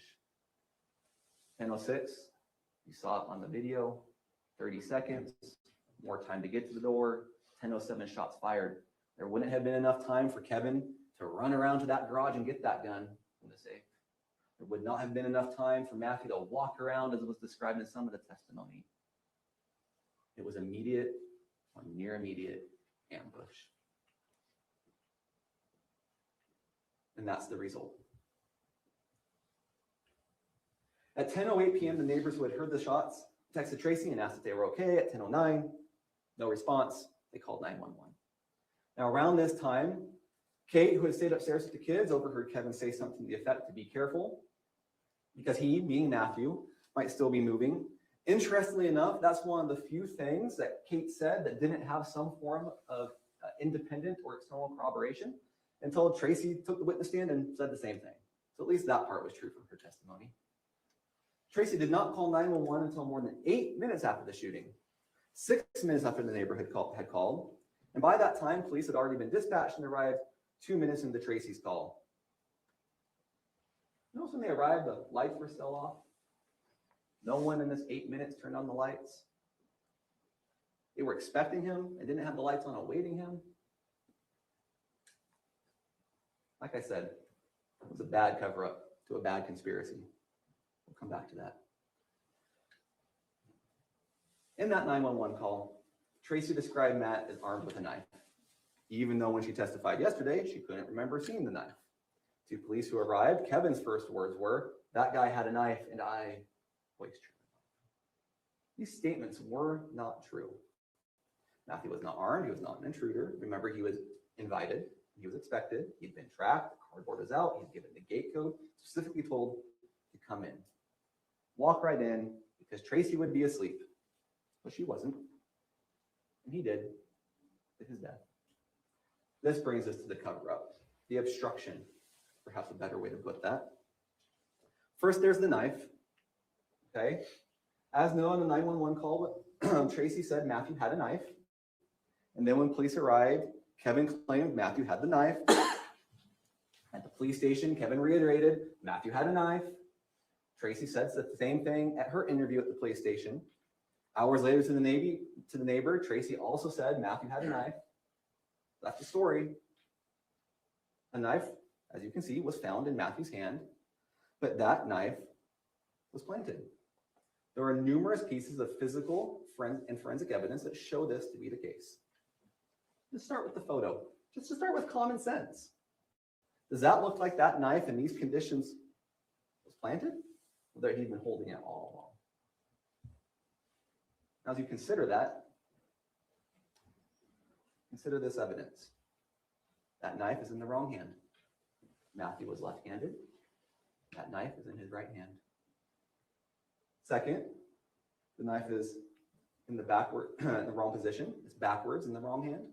So the blade is facing inward, and the spine of the knife is facing the fingers with the finger grip facing the palm. Can I get that, please? So what I have here is not the actual knife. The actual knife is in that exhibit box. Remember, we showed it to you. You maybe saw the zip ties. So this evidence had DNA testing. You can't touch that. You can see it if you'd like. So we have brought in a demonstrative. This is you could call it a replica if you want. You could call it a facsimile. It's just another copy of that knife. You can see what it is, a tactical knife. You can see back here the spine. You can see right here the finger grip.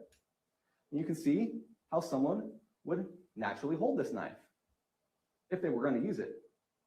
But you can also see from that photo, that's not how the knife is being held in his hand. It's being held 180 degrees backwards because it was planted in his hand.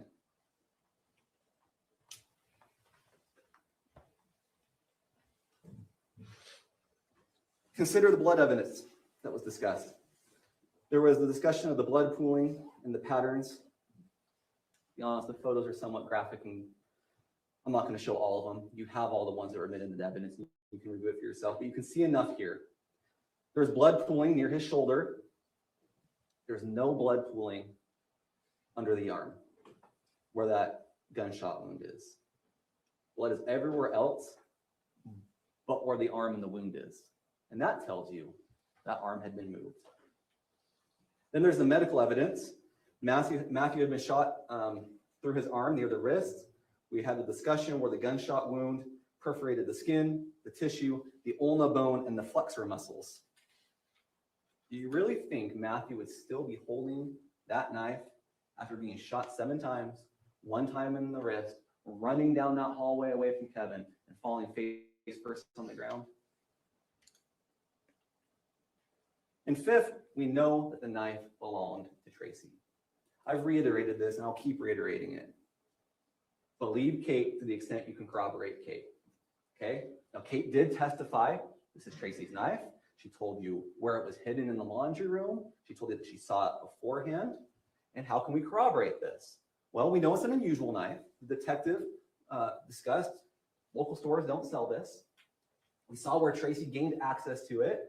Her friend Amy's husband, Pierre, had passed away, but he'd been getting these tactical mystery boxes from My Tactical Promo. And that Tracy, by being in the home multiple times, taking care of her friend Amy, had access to it. We learned in testimony that Tracy's not above taking things from Amy. We talked about the titles, right? So she had access, and she does that in another circumstance. So you can infer that she did it in this circumstance. And we know from the Facebook posting by mytacticalpromo.com that it is that knife. And then there's the DNA evidence, where, there's a lot you can say about DNA, but what you can say is there's very strong support that the DNA on the knife belonged to Matthew and Catherine, or Matthew and Kevin, and Matthew or Tracy. Point of that is you may not know which of the Grist family members planted that knife based solely off the DNA, but you know it wasn't handled only by Matthew. And you know someone in that home put it in there. Okay. You also heard the expert's opinion that it was planted, right? Consider that for what it's worth. But you already know it from your common sense, from these factors that we just went over. Matthew was not holding that knife when he was shot, and he was not holding that knife until Tracy and Kevin put it in his hands. At this point, I want to review a few of the instructions with you. I'm not going to put these on the slide. You're free to follow along. You have a copy of these. If you want to make notes, you can. You certainly don't have to. And I want to be certain of this, that you follow the exact language in these instructions. I'm just going to walk through a few of them, and we're going to start with inferring intent, right? Tracy left a lot of digital evidence that tells you what her intent is, but you still have to infer a little bit. And you have to infer a little bit about everybody else in the family and what their intent and motivation was. And that's what this instruction tells you can do. You seldom have direct statements, so you use the statements that you have, use the conduct that you have, the circumstances you have to see what the intent is. And then on instruction 30, we have the party liability, the party to the offense instruction that we went over earlier. And we already discussed this, that Tracy is guilty if she directly did any of these crimes, and Tracy is guilty if she intentionally, knowingly, or recklessly solicited it, requested it, commanded it, or encouraged another person to commit the charged offense. or she intentionally aided another person to commit the charged offense. Okay, so with that in mind, let's look at the actual crimes. The instruction 31 is the murder instruction. Tracy Grist as a party to the offense. Let's just focus in on intentionally or knowingly caused the death of Matthew Rastelli. If you want to look at B, you want to look at C, you're certainly free to. There's various theories. You could look at this evidence and decide that was prayed in different circumstances. But the theory the state has told you today how to happen by agreeing with Kate to have it happen, by soliciting or requesting Kevin to do it, or maybe she just encouraged Kevin to do it. Really, the evidence shows she did all three. She certainly aided by aiding in the ruses of Kate, that she gave Kate to pass to Matt, by helping convince Matt to come into the home to be ambushed by Kevin.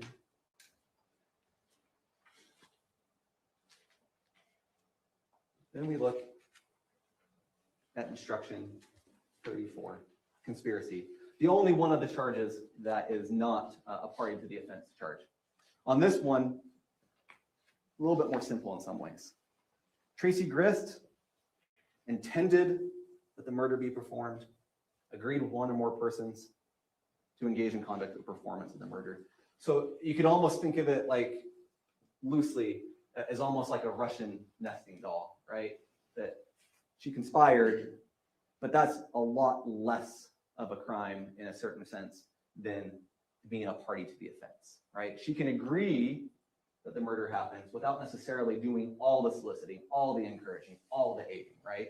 She just agrees with them to engage or cause it in any little bit of I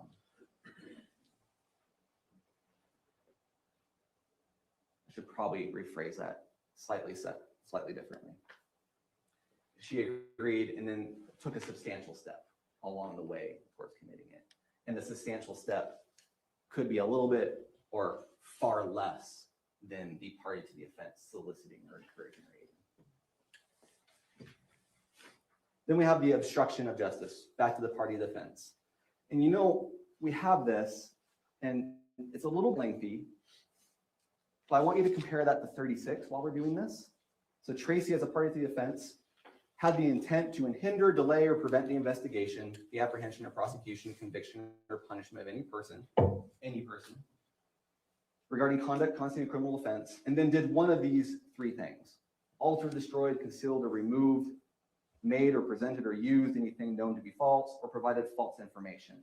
36 makes this easy by putting that in plain language, what that means. What that means is, did she plant the knife, or was she a party to the offense of planting the knife? And or did she make an untruthful statement to 911 or the police about Matthew Rastelli having the knife before Kevin Ellis shot him? And then we have instructions 37 and 38. They are substantially the same. They are both the offense of commission of domestic violence in the presence of a child. Count 37 represents Steele being upstairs in the bedroom when Matthew was shot. 38 represents Cheyenne being in the bedroom upstairs while Matthew was shot. And 39, instruction 39, just simply points out that no one is disputing that Matthew and Tracy were cohabitants. One more thing I may want you to look at on the obstruction charge before we move on from the instructions. That is for planting the knife or the lies. And I want you to consider on that one Tracy's conflicting stories about the knife. You can see the evidence for yourself. There's no way she didn't see the knife, but think about the conflicting stories about a related point to the knife. She told Diane that she hadn't checked the pulse. She told 911 that Kevin had checked the pulse. And then her testimony is that she had checked the neck and the wrist twice. There's no way that she leaned down to check the neck or the wrist and didn't see that knife. On the other hand, there's no way that that knife was in that hand until she and Kevin planted it. So members of the jury, we're reaching the end here. Are you firmly convinced that's the standard? Are you firmly convinced that Tracy is the reason for or cause of Matthew's death? Are you firmly convinced that she did one of these things: solicit, request, command, encourage, or aid the murder of Matthew Roselli? I want to end with the words of her co-conspirators. There were 3 persons involved in this murder: Kate, Tracy, and Kevin. Again, you, Kate, you can corroborate Kate. She came in, she testified. But bluntly, her testimony didn't go well. She clearly has issues, to put it nicely. But she gave a very specific description about the conspiracy and what was happening. She gave a very specific description of how she even asked Tracy to call it off, and Tracy said no. And you may think there's reasons to discount her because of that credibility instruction. At the same time, you also have the 3rd person in the conspiracy. And what did the 3rd person in the conspiracy say in the recorded phone call? Kevin said also that this was Tracy's idea. Kevin admits to his involvement, and Kevin says that he tried to go to Tracy and say, "Are you sure this isn't the best idea you're having? You will affect so many, many lives." She ruined so many lives, and I'm worried to hurt her feelings. Yeah. Well, I can tell you something now, a little extra. What's that? Oh. I asked if she was sure.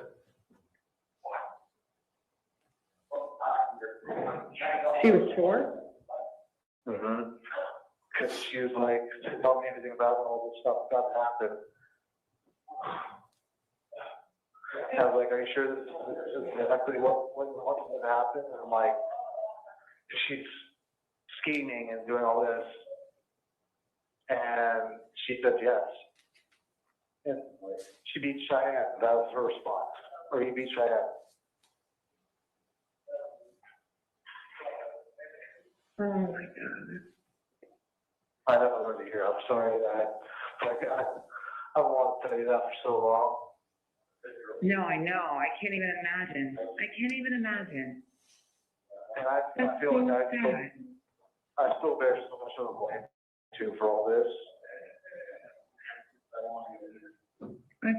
And that makes me so mad that she's caused you to have to live with it. I mean, Like, I could have done something different. I should have set it up, and I should have said no. yeah. Yeah. But your mom should have never asked you that. You should have never had to have to say no.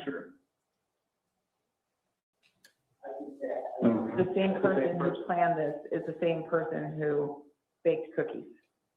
It's the same, like, And that's wild. Like, she's the one who made me my chocolate chip cookies without chocolate chips. I know, Yeah. and blueberry muffin cake for your birthday. Fun. But this is what she wanted to do. This is I mean, she had it, there's consequences. She had to. I just don't think, she just doesn't think far enough ahead. She never has. And I think she just is so used to getting away with everything, she just, I literally warned her. I said, this will change so many lives. You don't even know how many lives it's going to change. oh my God, you said that? That's, wow. Yes. I said, this is a decision you can't take back. I said that to her. Wow, Kevin. Yeah, so there's that. You are the voice of reason we all wish we could have, like, seriously, that's what Rachel and I were talking about, like, the reason she didn't want to tell us is because she didn't want us to hear our opinion. But you gave her the opinion that we would have given her, like, you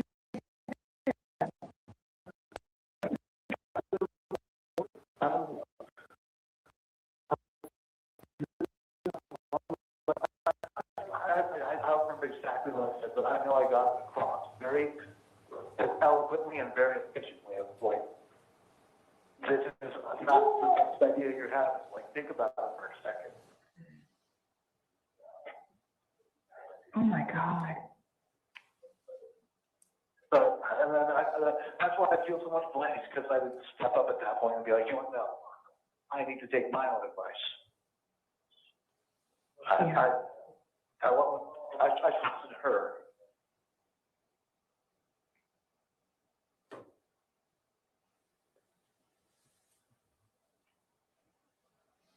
Whose idea was this? Tracy Grist. Whose ruse was it to get Matthew to come to Utah? Tracy. Who manipulated Kevin into shooting Matthew? Tracy. Who had Rachel clear the house and call Tim off? Tracy. Who had Tara Lynn help her create false texts claiming reconciliation and joy over reunion? Tracy. Whose gun was it? Tracy. Whose knife was it? Tracy. Who knew this would affect so many, many lives? Tracy. Who hated Matthew Rastelli? Tracy. Who was warned? Tracy. Who can't take it back? Tracy. Whose crime was this? We ask you to find Tracy Grist guilty of murder for causing the death of Matthew Rastelli by encouraging it, soliciting it, requesting it, and aiding it to happen. Guilty of conspiracy for agreeing with Kate and Kevin to end Matthew's life. Guilty of obstruction, planting the knife, and lying to police. And guilty of 2 counts of domestic violence in the presence of a child. For having Matthew killed while his 2 small children were asleep upstairs. Thank you. Thank you. Mr. Baseball.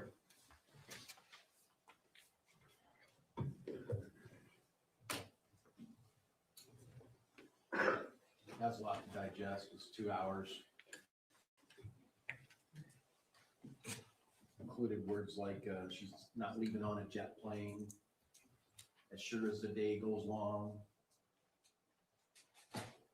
This isn't a joke. This isn't an opportunity to write a novel. This isn't a benefit to come up with great little catchy phrases. This is about a man who came up from California to be with his family, and now he is dead. It is nothing to belittle, take light of. It is a serious matter and a serious allegation and a serious and devastating loss. When you listen to the phone calls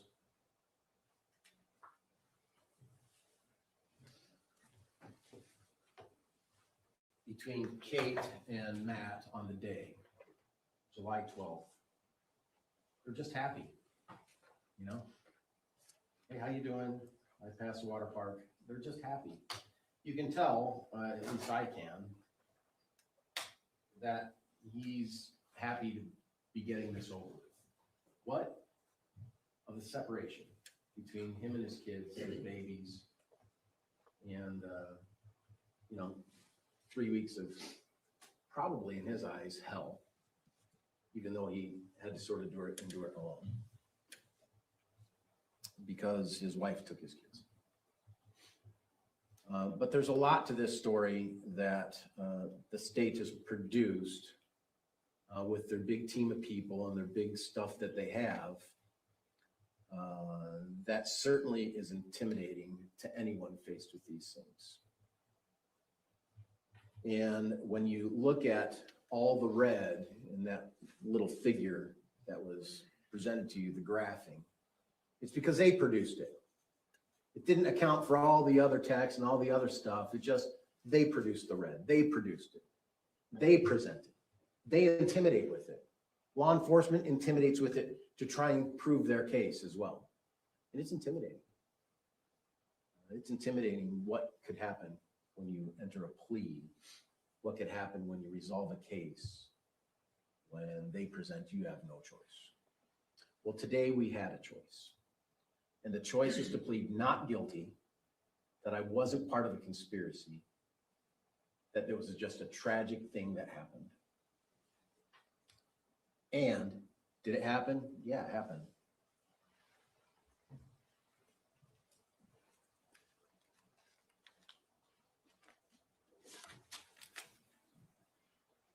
In my opening statements, I said that the state had a narrative, and Kate was required to follow that narrative.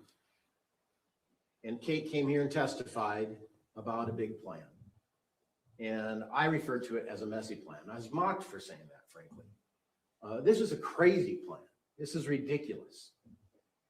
This is a plan where they had an idea back in January or February to murder Matt because he doesn't want to go to Disneyland, or in May to murder Matt because he said that Tracy told Kate that she used the smoking camper too much, or that Kate said, or Tracy said to Matt, I want kids to come for the summer California, and he got mad about that.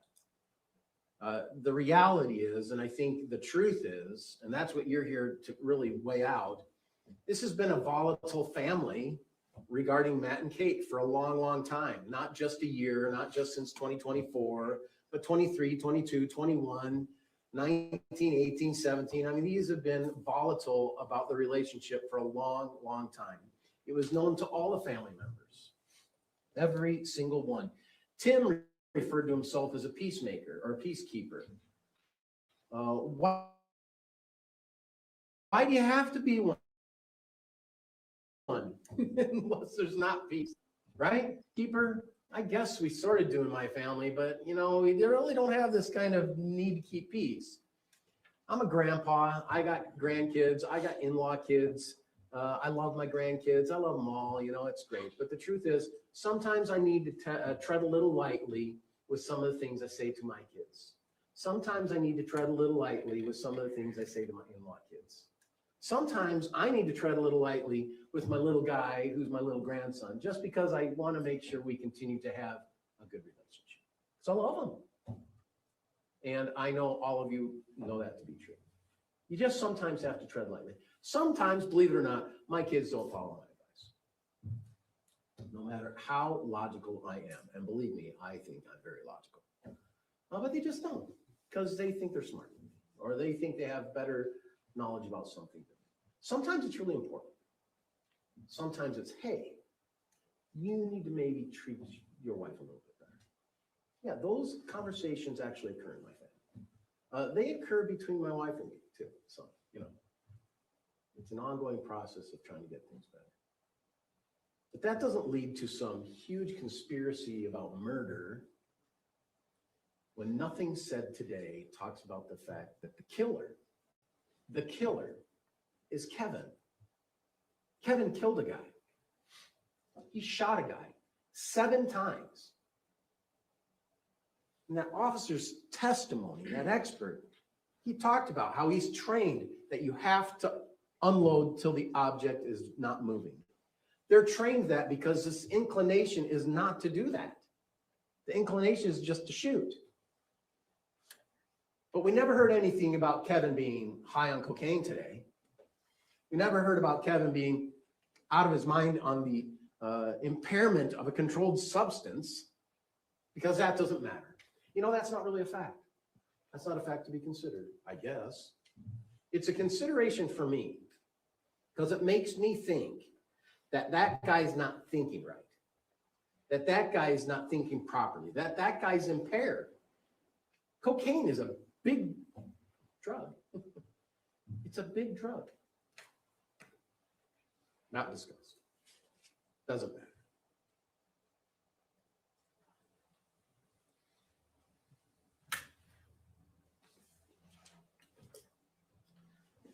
I'd like to pull out, and I'm not sure where this audio is, and maybe Faye could help, but I'd like the exhibit of Kate at the police station. And the reason I would like to pull up this exhibit is because we know what Kate did in furtherance of this plan. She had it all planned out. Indeed, she had until February to plan it out.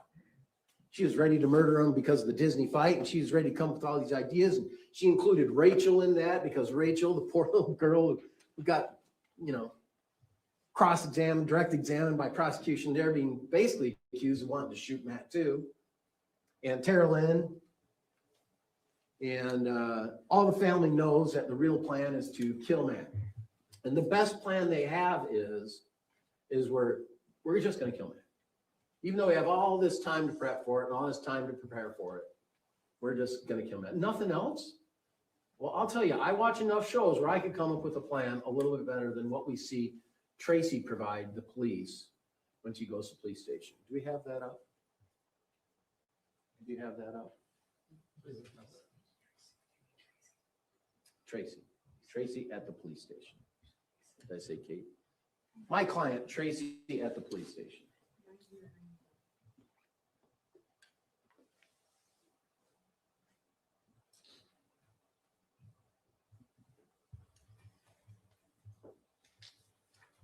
As you might remember, Tracy was on the front yard.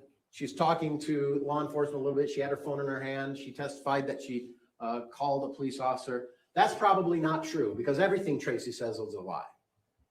Tracy probably didn't call the lawyer because everything she says is a lie. However, the lawyer appeared when she wasn't allowed to use the phone any further. So maybe it was true what Tracy was saying, right? She did call a lawyer and the lawyer came. If we can hit play.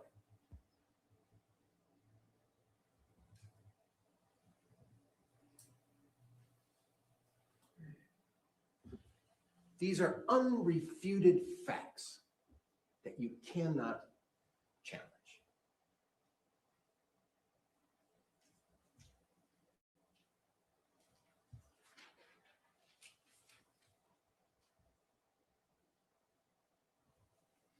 My supervisor told me just for the meantime, did want us to take your phone just for right now. They took her phone. So again, we'll get it back once we're done. If you need to make a phone call, so I'll give it to you. So I know that you had mentioned that you may want to talk to a lawyer friend that you have. So let me just give you your address again. Doesn't mean you're in trouble. We could pause it right there. Now this is part of the plan. This is the great plan between Kate, and Kevin, and Tracy. Right here is part of their plan. You can hit play.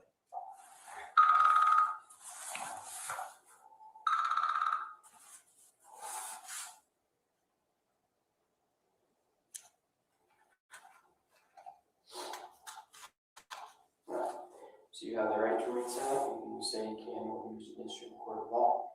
You have the right to talk to a lawyer and have him or her present while you're being questioned. If you cannot afford to hire a lawyer, when we appointed to represent you before any question, if you wish. You can decide at any time to exercise these rights and not have or not answering questions or making statements. Do you understand these rights?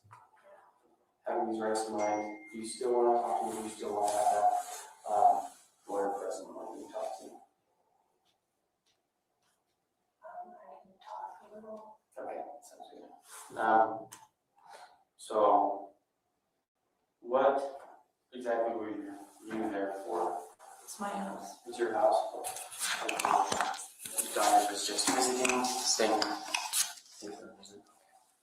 Or were you planning on staying the night, or? Mm-hmm. Oh, gotcha. So she's visiting from California. Okay. And was she there with her husband? No. Okay. Mm-hmm. Gotcha. And she brought her 2 kids with her? Yeah. And they just have those 2 kids? Oh, nice. Okay. There's no paperwork or anything. She just came through. Gotcha. Did you go pick her up, or did she fly here or drive herself? Or? Rented a car. Gotcha. And was that his truck outside of your house? Both of theirs? Yeah. Gotcha. Yeah, and when I say his, hers, yeah, that's, thank you for clarifying that. With both theirs, but, so what kind of problems were they having? Do you know? You don't know? We can pause that. I've heard Kate talk about this relationship with Matt. I've seen the video of the wet tortillas. I've heard about Disney. I've heard about the smoke trailer. I've heard about, I couldn't even answer what their relationship is like. So when Tracy is answering that, I would imagine she's thinking, hey man, there's so many things here. They just don't get along. She came up here, they just don't get along. That's what I'm seeing. Maybe it's different. Maybe it's the plan to say they aren't having a problem. And really, he just came as a mysterious man at night, had a knife, and we shot him. We can use common sense on that. We can hit play. And that's okay, if you don't know, right? So, I mean, I have an idea, but it's so nebulous, so I don't know. gotcha. Well, sometimes little details for us kind of paint the picture and that whatever that exactly happened, right? So that's why I ask. When did he get here to Utah? Do you know? I think about a little bit after 10. A little bit after 10. Okay. And did he call beforehand? Did he text? Did she know he was on his She knew way? he was coming, and she was going to talk with him. And I was in the kitchen, and next thing I know, he was in the kitchen. It's like, hey, I go, hi. Do you know if they had a conversation before? Or? I have no idea. Okay. Can I walk through me what was happening when you were in the kitchen? He showed up. No, what happened? I was in the kitchen, and I was sitting on the counter, because I do that, it's in the corner. Mm-hmm. And he said hi, and then he walked into the other room, but he was like, he was acting different. Mm-hmm. What do you mean by he was acting He was different? just,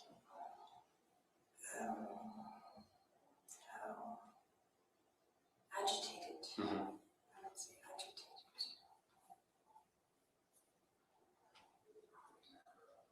What happened after that, after he walked away? He walked away. Mm-hmm. He said, is Katie upstairs? And I said, yeah, she'll come down. That's all. Okay. And what were you doing when you heard the gunshots? Just sitting on the counter. Just in the same spot when you walked in? Yeah. Okay. Well, what did you do after you heard the gunshots? I ran into the bottom of the stairs to go check on my daughter. I thought something might happen to my daughter. Gotcha. And what did you see when you went down the stairs? On the ground, laying down, face down.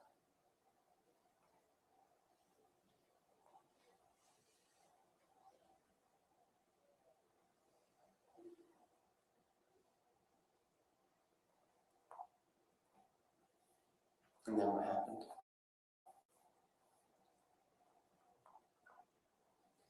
Called 911. Mm-hmm.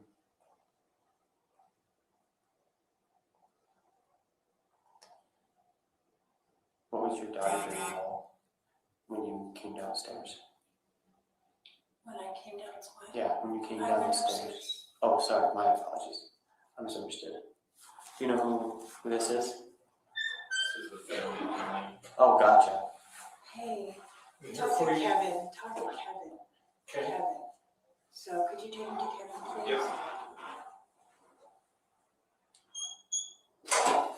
There you go. Is that the guy that you were talking about?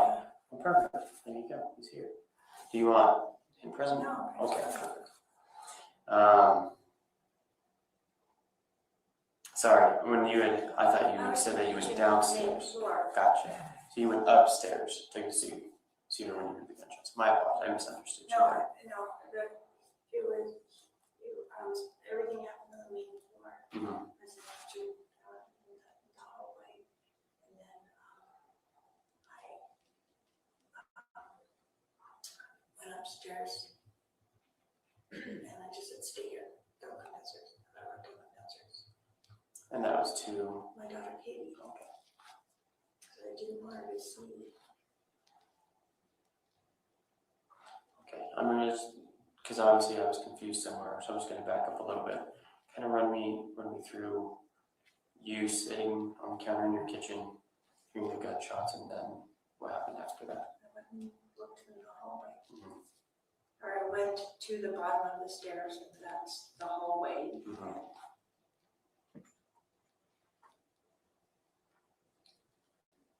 I don't know what else happened. So after you went to the bottom of the stairs, then you went upstairs and Yeah. with your daughter. I just, she said, what happened? I said, just here. Just don't come downstairs, please don't come downstairs. Please don't come downstairs. I don't want her downstairs. And then what happened?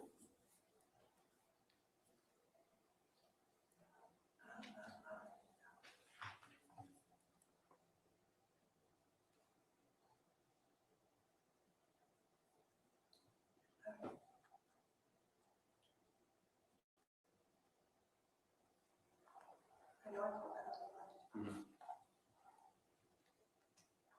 Yes, I do see her on this.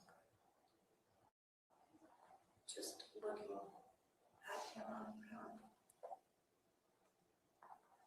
And then drove away. Mhm. Because I think the neighbor upstairs came and heard a noise because she asked me if I was okay. So when I went to call, she said, is everything okay?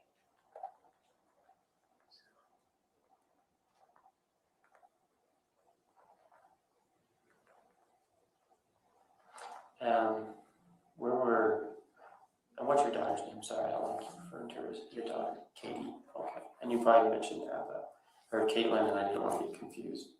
Where were Caitlin's kids at when this happened? Sleeping. Okay. And that's on the upstairs level? Okay.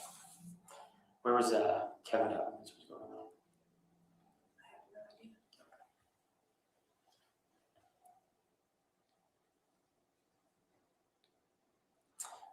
Well, thank you for kind of letting me know on your side of things what was going on. So I'll step out, and if we have more questions for you, I'll let you know. Okay. Okay. Thanks. It's 11:42 that night, shooting taking place 10 after 10, something like that. We can play the next video.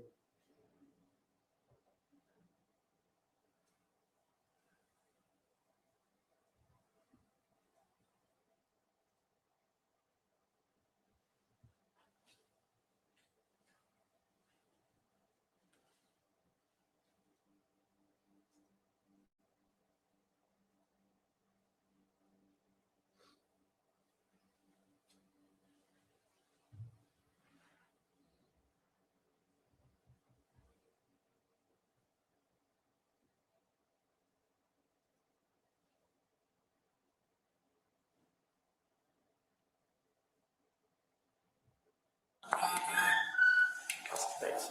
Sure. You can have that seat. Okay, Tracy, I just wanted to kind of give some time to think. I know you were saying a lot of I don't knows and stuff like that, but is anything else that come to your mind right now? No, not at all. Okay. I am so shocked.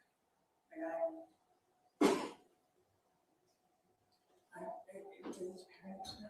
Did someone call his parents? I assume someone has at this point. I've only been here with you, to be honest, so all that information I don't even know myself. The only information I know is kind of what you've told me, and that's about it.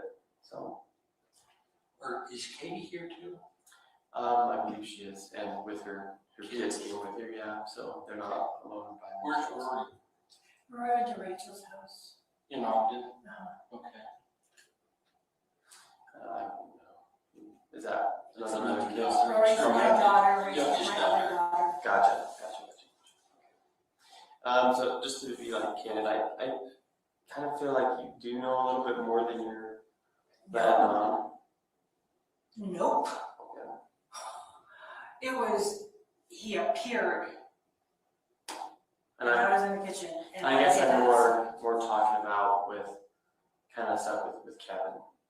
With Kevin? Nope. Not at all. No idea where he was. No. Okay, well, again, honestly, it's the best policy. I'm that telling- comes to- I almost know nothing. She schools me on being honest. Good. We always need someone looking after each other, right, to be honest and forthright, right? So, and again, that's just kind of the vibe that I'm getting, so. And I've told her Mhm. that the most important thing is to be honest and truthful, and we can decline to answer if we want to, and she will do that. But she's not, so far as I know, withholding anything. Gotcha, okay. Well, I just wanted to come in here and see if you did remember me, because again, like I said, I know you were saying like a lot of I don't knows, and so I just wanted to see if you remembered anything else, and talk with it a little bit, but nothing comes to mind at all. I interacted with Matt for like maybe 3 seconds. Mhm. And I didn't see Kevin. And Matt went around the corner, and by the time I don't even know, I didn't see anything. All I heard was noise. What were the noises that you were hearing? The shots. That was the only Yeah. noises? There was no conversation, no confrontation at all? Not that I heard. Gotcha. Have you been to the house? Do you know the layout? I haven't, so. This is the plan. 3 months in the making. This is the plan. For Tracy to say, he came in the house, said, "Where's Kate?" And then I don't hear anything, no confrontation, no arguing, and then gunshots. That's the plan. That's ridiculous. If you have a plan, you're gonna have some kind of plan, aren't you? I mean, just previous, it's now 1:47 in the morning on this video. Kevin had already said he had a knife and I shot him. My client said there's not even an argument. I heard nothing like that. Just where is she? And so we can pull that down.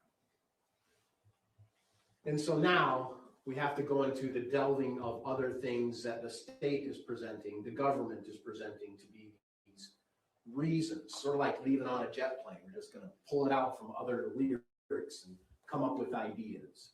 Like number one, the reason that we're coming to have Matt murdered is because of this terrible custody fight. Well, there was no custody fight. The only thing about custody in this whole case is a telephone conversation that Kate had with a lawyer who said, hey, if you're in California and then you go to another state, he can file some paperwork to have you come back if you don't agree on it. And then proceed forward in a divorce case. Tracy has been divorced 4 times, has custody, has shared time. The kids have said, I saw my dad every other weekend. The sisters didn't come as much, but I did with my brother. That sounds like something I hear all over the place.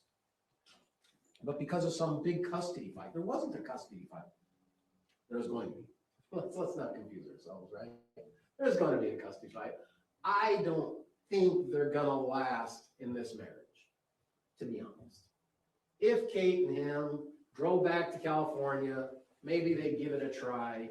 But I honestly think, personally me, her substance use, smoking weed all the time, being high all the time, Matt's trying to get off alcohol and buddy's alcohol problem, they're just such a volatile relationship. I just don't see it lasting if this horrible experience didn't happen. Just don't see it lasting. I see obviously divorce coming on the horizon. I also think that's the reason they have a storage unit, that she had stuff that she left in California, knowing that at one point California is going to have to be a home plate somewhere in relation to the divorce of the kids. So some ruse of this being a big custody fight, it's not a big custody fight. Frankly, we all know where most kids go in custody fights anyway, don't we? Those are from mom. Dads get the weekends and holidays. Matt's not working. Mom's working for an Airbnb sort of as a side hustle job. But the divorce just isn't a custody fight. It's the preliminary. You know what you have when you do a divorce? You have a conversation to talk about the stuff and the kids. That's what you do. The real estate, the TVs, if you care, the DVRs, if you care, and anything of value, if you care. And then the personal things. You always talk about those. Because there are some things that are personal, you know, my mom's ring and my dad's ring and those things. But the big plan, this is it.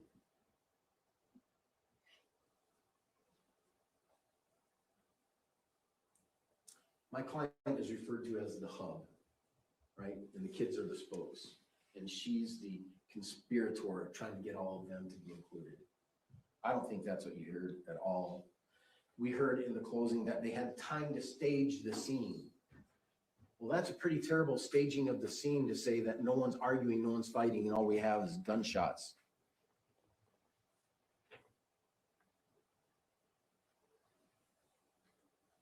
And the question was the final straw in the battle between Mom and Matt, Mom being Tracy. They had a Disney battle because Matt, and the exhibit's there for you to see, Matt was going to decline the Disney trip, and because he declined the Disney trip, the two little kids aren't coming either. Well, guess what? They went to Disney and they had a fun time, and it was a good time. Oh, there was an incident that Tara Lynn saw where Matt was abusive towards his kids. But over the time of the Disney, everyone had testified it was good. Everyone got along. Now, before that, Matt was very angry at Tracy, and he didn't want to go to Disneyland. And then later, in May, Matt and Tracy got into it again. As Tracy testifies, she testifies that I talked to Matt about coming to Utah with Kate and the kids. Matt did not like that idea. We needed the money to stay in California. Kate needed to work. I guess Matt was trying to work. I don't know. It just seemed like that volatile relationship, right? And then the text where Kate says, hey, Matt said it's okay if you come here. So the scenario of that is all pretty simple. Tracy had a friend, Amy, whose husband died. She was an invalid in a lot of ways. All of her kids knew this person. She'd known him for 38 years. Tara Lynn had been there. Kate had been there. People had been there to Amy's house. And my client flew in. On the way to flying in, and you look at the text, look at the times. I'm getting on the plane early in the morning. A little bit later, after she said, I'm getting on the plane, Kate texts, Matt said, it's okay, you can come over to the house. And my client spent the night at the house. So this, once again, plan of, Disney, she wants to kill him and strangle him. And then in April or May, she goes and spends the night at the house and spends time with Matt. This relationship, torn apart a little bit, patched up a little bit, sounds like family, doesn't it? And it happens. It doesn't resort to a murder. But it happens. And so Matt said, yeah, I'd come to the house. And so she did. She spent time at the house, then had the conversation with him. And then he accused Kate. Let me get this right. He was mad because there was a conversation about Kate spending too much time in the smoke truck, in the smoke camp.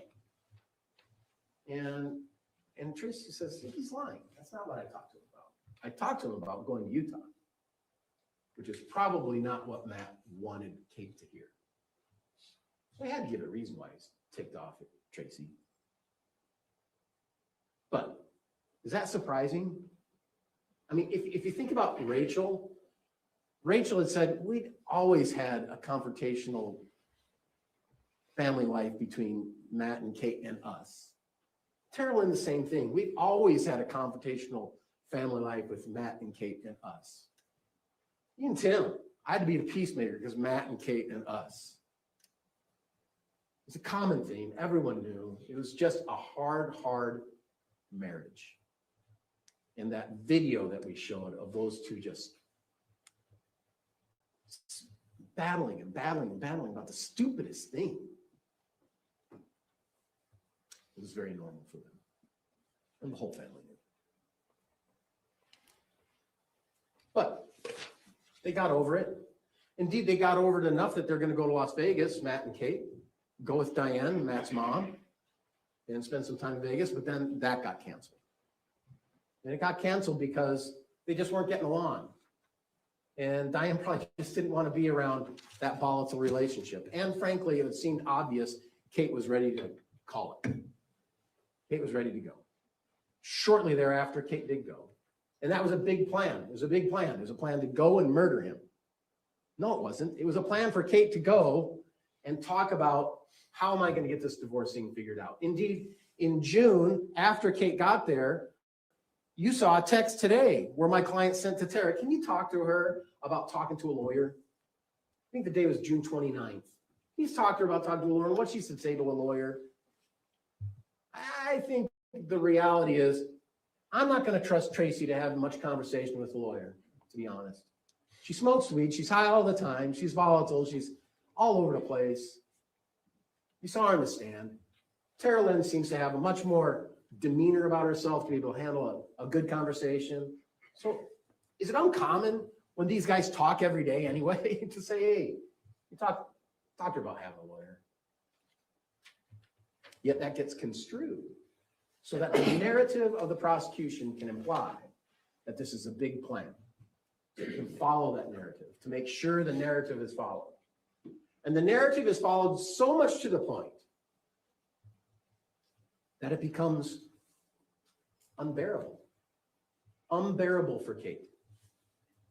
She realizes with all of this narrative and all of these things whacked into a big web where all these colors are pointing to her. You can just imagine when it's pointing to Kate, all the colors in this spreadsheet are all red. Look, Kate, you. Look, Kate, you. Look, Kate, you. You're red, you're red, you're red, you're red. Look what you did. And Kate needed to make a deal because she was afraid of this big environment coming after her. With all of these prosecutors and all of their equipment at their disposal. Sometimes it just gets overwhelming and you need to cut your loss. And Kate did. I had a blow-up moment in this trial where I couldn't believe Kate was saying the amount of sentencing time she was saying. We can pull up the matrix, which I think is defense exhibit number 2 at the matrix.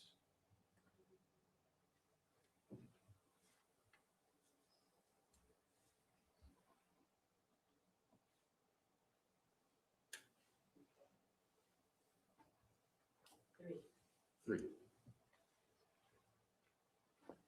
So I lost my stuff for a minute and I had to ask for a break and I had to leave the room.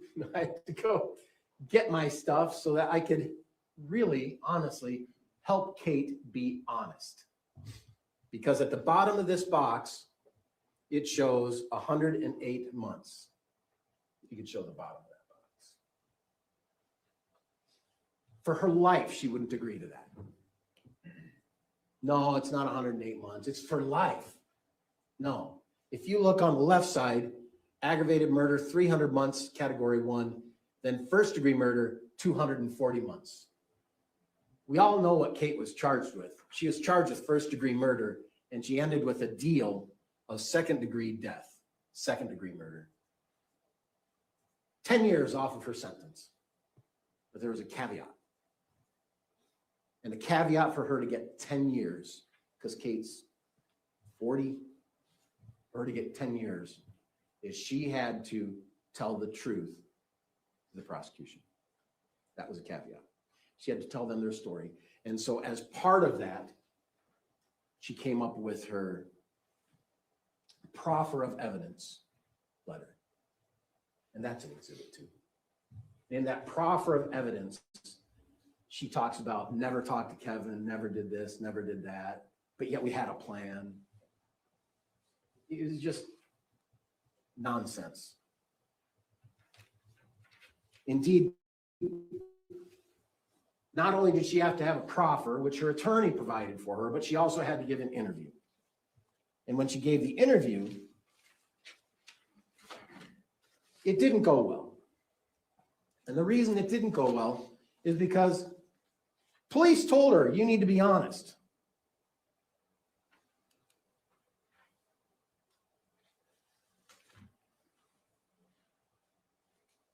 And I asked her that.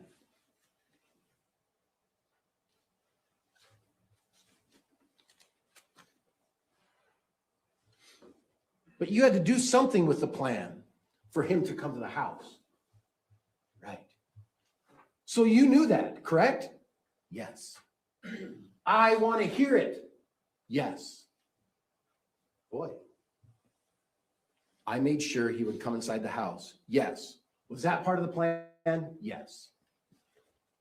So even in an interview where she's there to tell the truth and give justice for Matt and give justice for her kids, the officer says, I want to hear it. Well, why do you want to hear it if she's saying it? It's because she's making up whatever plan you're telling her to make up. And she'll agree with it because she wants the 108 months. She doesn't want the 240 months. She's willing to do that. It's unrefuted evidence that she said that the officer said that. I want to hear it. And then, of course, at the end,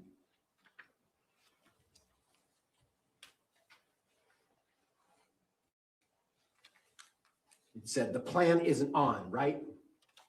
It's the officer. And she says, I feel like it was 50-50.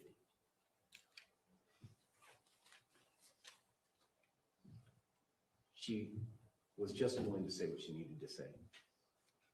She felt overwhelmed by what was presented against her, by a team of lawyers, by a team of law enforcement, by texts. She was overwhelmed with it, and she had to take the deal. She wanted to get out and live. She wanted the 108 months. Well, she declined it for a time until we took the break, and then I came back and I said, didn't you say that you were getting this deal for 108 months? And then she talked about, well, I'm in prison now and things are different now.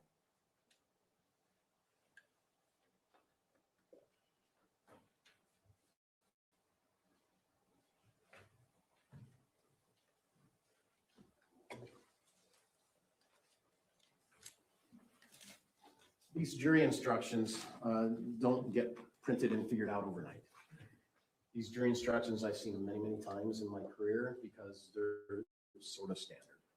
They're standard in a lot of ways according to the case. Some are case specific, like what is the charge. But most of these instructions are over years and decades and centuries of instructions to juries to get refined to what we have before us here.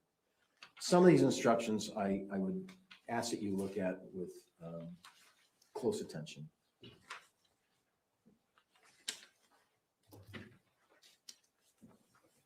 Instruction number 10 is the reasonable doubt instruction. And just for a very quick, I know time's going on, very quick evidence. Evidence has to be decided based on a certain standard.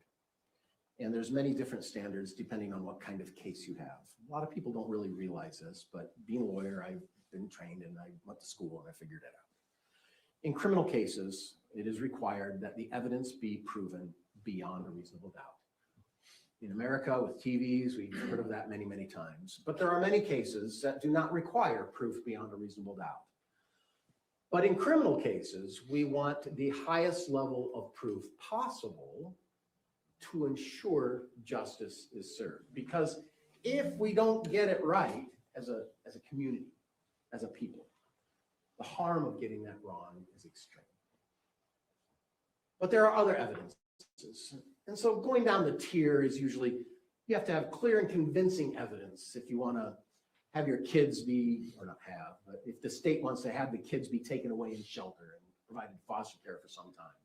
You don't need beyond a reasonable doubt, but you need clear and convincing evidence. And then if you get in a car accident, you break your leg and you want to sue the guy for driving inappropriately, you have to prove by preponderance of the evidence. And preponderance is sort of like a little bit more than 50%, you know. Just need to prove your case better than they prove their case. And then if you want, if you have some other law enforcement things like a search warrants or things like that, you need probable cause. It's less than preponderance, it's less than clear and convincing, and it's all less than the highest standard of beyond a reasonable doubt. In this, it says, the second sentence, it says, there are very few things in the world that we know with absolute certainty. I was wondering about that. You know, I know the lights are on. I know my car's out there, but this instruction says we know very little things, very few things with certainty. Okay. In a criminal case, the law does not require proof that overcomes every possible doubt. Then at the very end, it says, on the other hand, instruction 10, if there is a real possibility that she is not guilty, you must give the defendant the benefit of the doubt. And that's reasonable doubt. That's beyond a reasonable doubt. If there is a possibility, that benefit must go to the defendant. Instruction 8 is about witness credibility.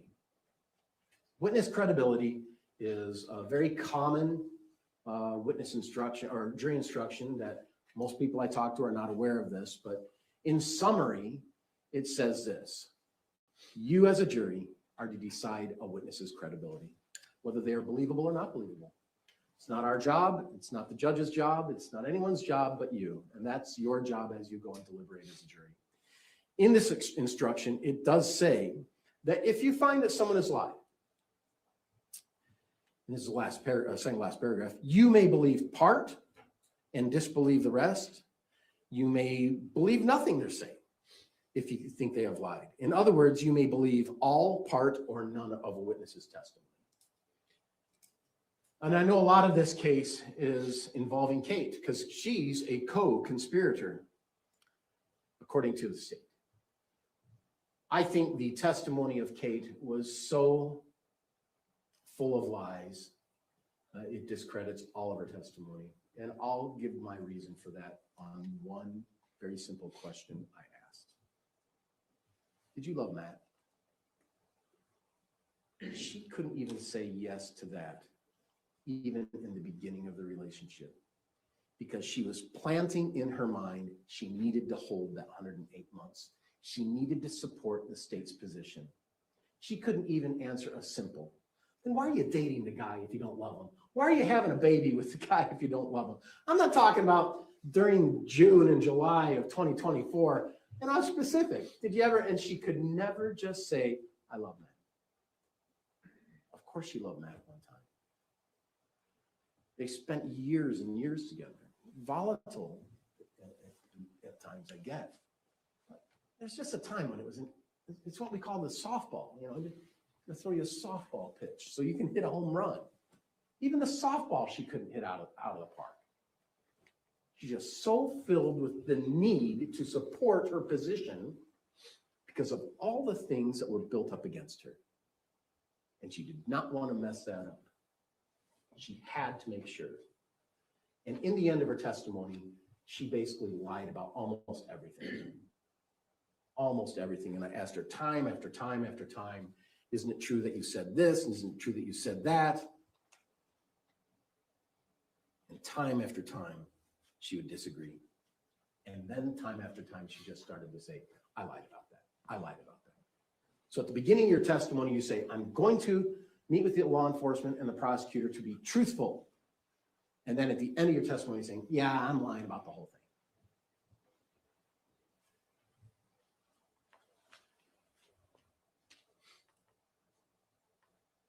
On the other hand, there are some things that are irrefutable. My client spoke to police the night of the event. Irrefutable. You can't dispute it unless someone wants to say that was AI who developed it. No one's going to say that. She did. She voluntarily. You have the right to remain silent. Do you want to remain silent? No. Do you have a right to have a lawyer? Do you want to have a lawyer? No, I don't care. Send the lawyer to Kevin. What do you know? What do you remember? She's trying her best to know and remember. And she says, I didn't hear anything. I mean, after he spoke to me, I didn't hear anything. In her testimony here, we had her testimony. She said, I expected Kate to come down when he got here. Now, one thing that some of these texts and exhibits that you saw in the closing was all this communication day of, and how they're finalizing their great plan of murder. But we all know that Tracy wasn't in American Fork. Indeed, Tracy was in Salt Lake at work when she got a text saying he's coming to Utah. It didn't say we need to get ready. It didn't say anything like that. It just says he's coming to Utah. Do you know why that was an important thing? Because no one thought he was coming to Utah before that. Everyone thought there was a different idea.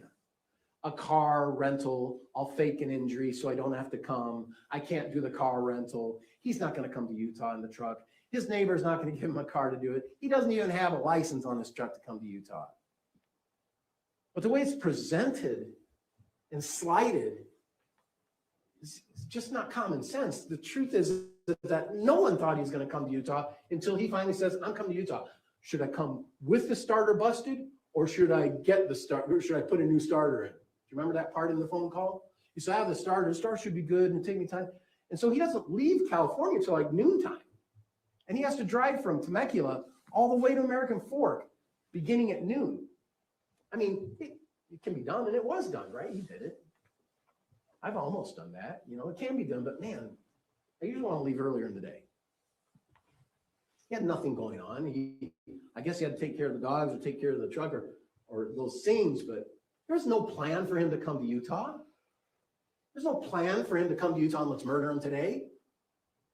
Although in the closing, we hear about it all being a huge plan. There's no plan. The plan was simple. Kate, you need to get off your ideas and just figure out what you're going to do with Matt. Because you're in my master bedroom, you're taking your space away from me. You need to have some finalization. Love ya. But there has to be something done. Because it's not working the way it's working. That's reasonable. Witness credibility. I always like to say closing arguments because I just want you to know that everything I say is not evidence. It's just argument. Even though it might sound like evidence, it's not. It's just argument. And the prosecutors, it's just argument as well. My client chose to testify. She chose to tell you what she wanted to. She didn't have to. She could invoke her Fifth Amendment right and not say anything. And I could have said, ladies and gentlemen of the jury, my client chose not to testify. However, she did testify. She testified when she spoke to those police officers. And here's what she will say about that. Could have always done that. But she wanted to tell you the truth. She wanted to tell you, I have a confrontational relationship with Matt, but sometimes it's not. I love my kids, and Matt's part of the family. We all got a t-shirt. And the truth is that we do have confrontations. And the truth is, yeah, I said, well, I'll strangle him. He's going to cancel the Disney trip. For lying, saying that I'm mad about her being in the pot house or the pot camp or whatever it's called. See, I never said that. I said to him that, hey, it'd be good if Kate came to Utah in the summer and spent some time with the grandkids and the other cousins, which he did not.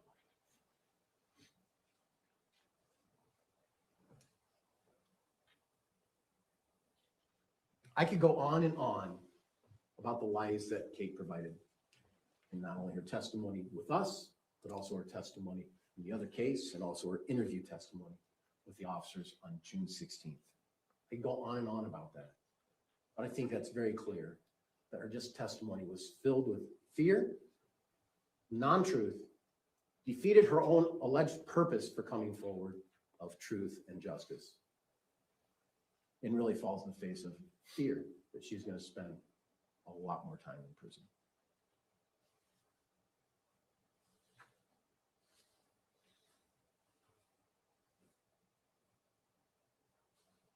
Instruction 13 is mental state. In the third paragraph, it says, for each offense, the law defines what kind of mental state, intentional and knowingly. And in this case, that's required as well.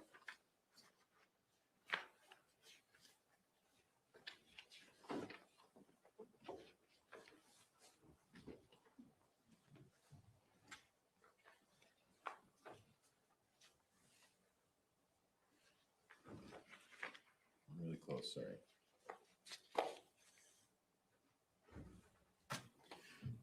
In instruction 28, it's titled Mental States Defined.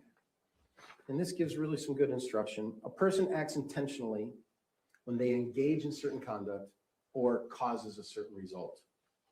Well, I know someone who engaged in certain conduct, and it was Kevin Ellis. Kevin Ellis grabbed a gun and he shot an unarmed man that he said had a knife. And he shot him 7 times. And it caused the result of his death. A person acts knowingly if he is aware of the conduct, aware of the particular surroundings, aware that the conduct is reasonably certain to cause a result. My client testified, to be truthful to you, that she was not aware of that conduct, that she was not aware Kevin was intending to get a gun and kill Matt. Indeed, she was hoping that Kate would be coming down soon to greet Matt because she wasn't exactly sure when he was getting there, but he was going to be there soon. And the inference of that intent.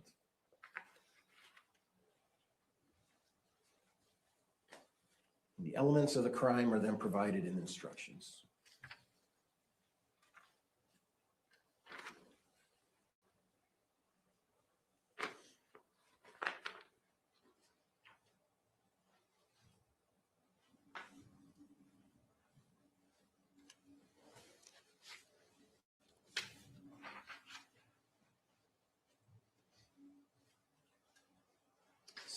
Instruction 31.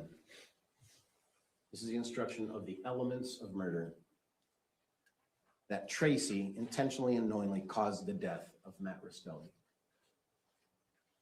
It is surprising to me in this case how people are minimizing the actions of Kevin Ellis. He shot a man. He was high on cocaine. He made lies. And it seems to be minimized in this. In fact, well, I'll get to that in a minute. Instruction 34 is conspiracy. Conspiracy is if Tracy Grist intended that conduct constituting the crime of murder be performed and agreed with one or more persons to engage in the cause of performance of conduct. The state would have you believe that this is a long time plan.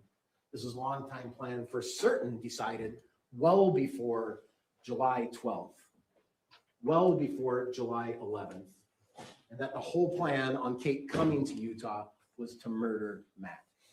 That is not what the unrefuted facts show.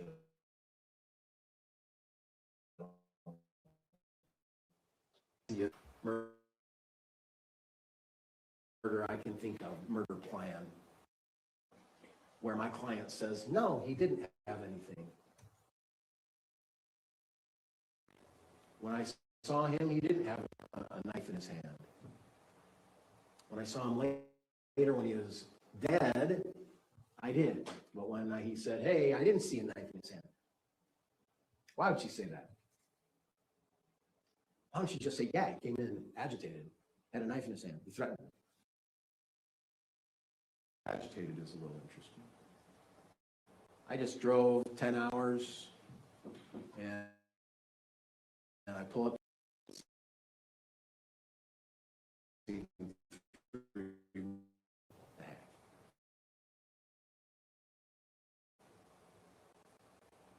I'd probably be agitated if I walked into it, like, well, okay.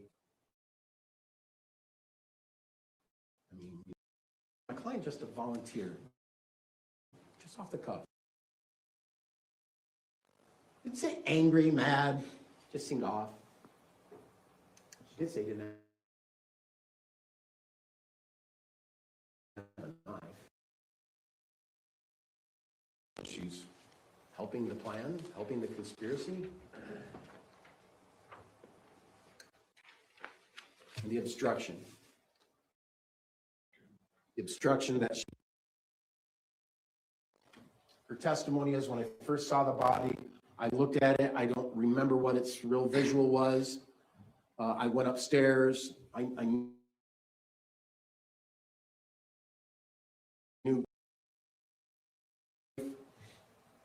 Went upstairs. I said, Kate, don't come down, don't come down. Came downstairs, had to find my phone, called 911. There's Caitlin. And are you Caitlin or something? Who's on the 911 call? Because there's Katie, there's Caitlin, and Caitlin already called. It is confusing.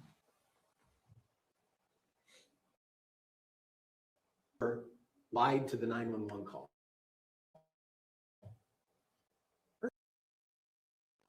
Kevin said he had a knife. He didn't say he had a knife, Kevin. No, she said he didn't have a knife. And then when she went over to where the body was, to 911, that all of a sudden comes up to another charge the state can charge against you. Right?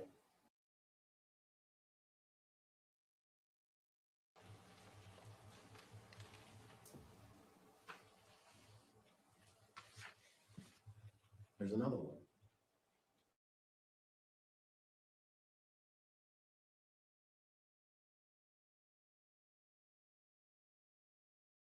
Unless you follow our, unless you agree to plead to murder, conspiracy, and discharge of a firearm. Okay.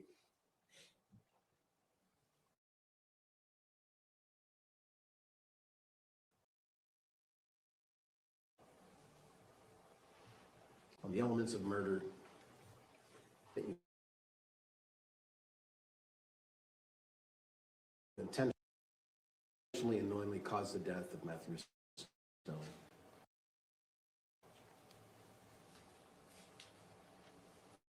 And there is someone who did that. It's Kevin. And there's an audio between Kevin and Tara Lynn. And he says, I have something to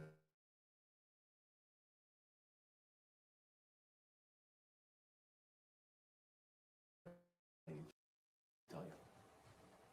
I talked to her. And Tara Lynn is just, oh, wow, that's so hard. That's so hard on you. I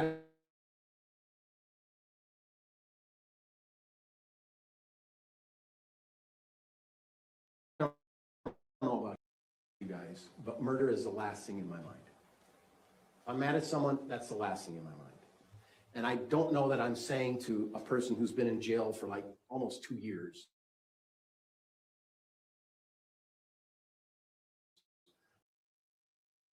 hard for you. I think more of the question is, why'd you shoot him 7 times?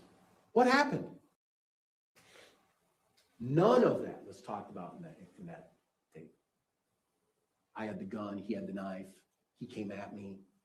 None of that. I was on cocaine. She doesn't even say to him, you use cocaine?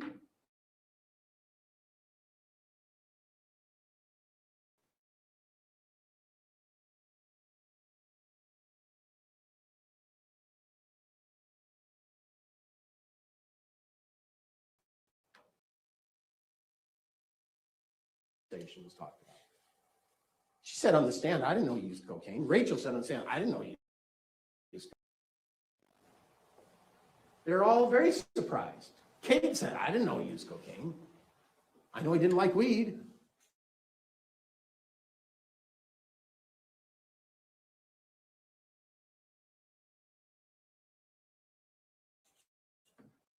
But he was offering this information to her. And I suppose that he's offering this information to her for one reason. And it's something I know because I'm in this world of the criminal justice system.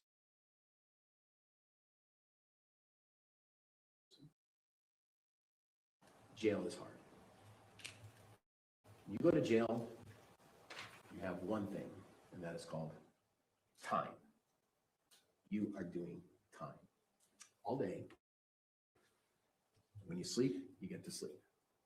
When you wake up, you're doing time. And you have these little respites while you're serving your time to have phone calls. They're all recorded. Sometimes you get letters, but it's mainly phone calls.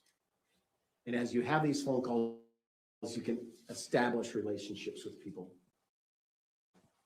and confirm relationships with people and reestablish and make sure those relationships are positive, because frankly, those are the only positive relationships you have.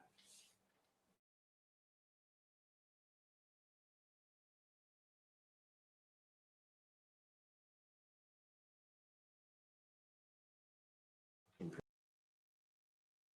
and jail. The relationships in jail and prison are scary. It's a scary place. It's where hard people live. And to establish those relationships and to try and garner some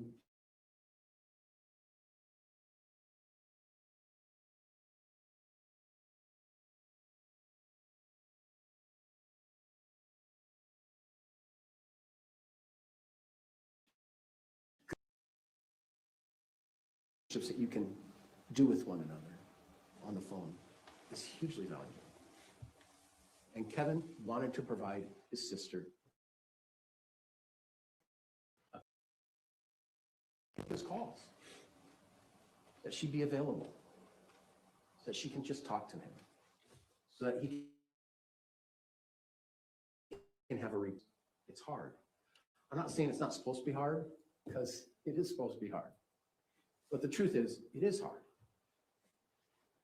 And it's hard because that's what you want. You want to lock people up so they don't have the opportunities to hurt. But he never accepts your real responsibility, except I should have said no.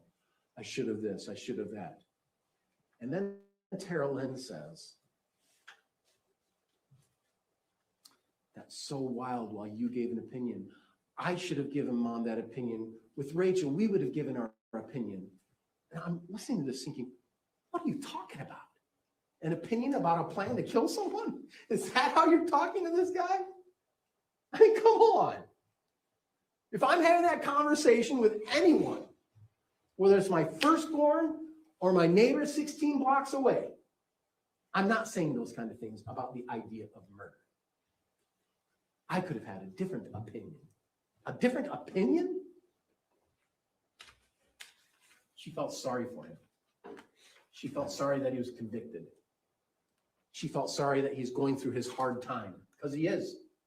Because he killed a man. Because he killed a man while he was high on cocaine.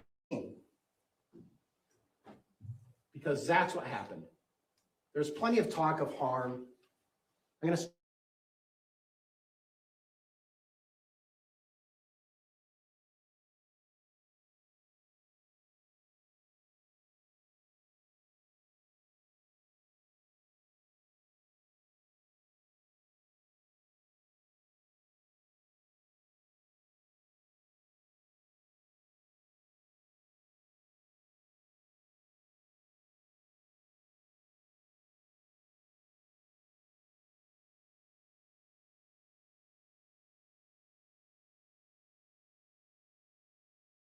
try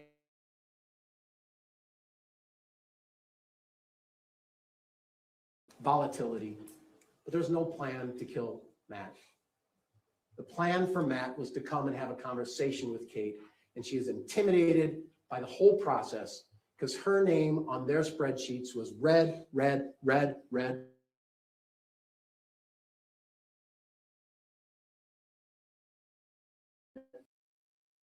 And you know what? We'll give you 108. And you've already done 2. That's wrong. 108 months, you've already done 2 years. We'll give you that. But you need to give us what the plan is. And what she said, as a 50-50.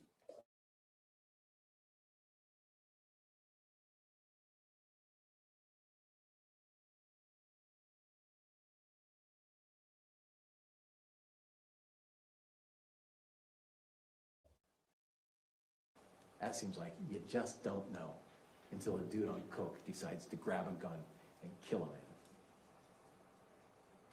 I would ask that you find Tracy Christ not guilty. The state has not proven this case.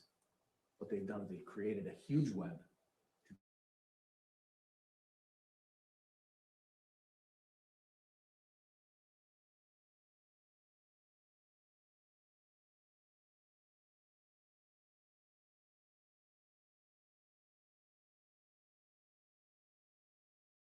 to try and create a narrative that they the truth.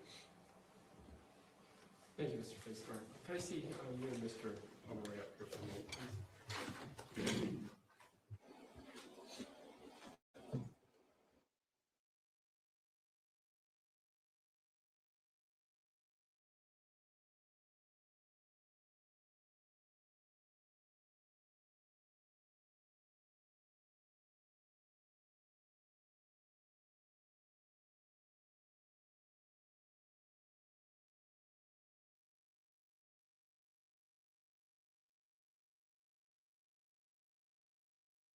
All right, ladies and gentlemen, I know we've been going 3 hours. Mr. Pomeroy will do our recess when we start the deliberations. We will have, is it here yet? We are ordering in lunch for you, so we will have food for you. Mr. Pomeroy, rebuttal? Yes, Your Honor, we're just putting up one exhibit and I'll be ready. Thank you.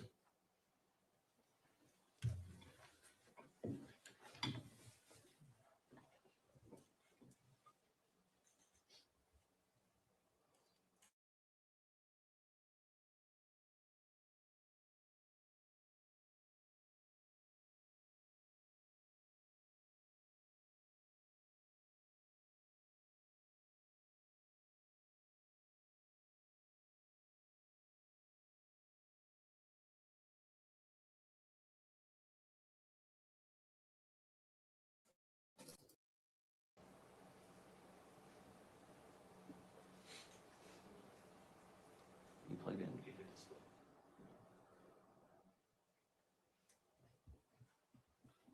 Make it full screen.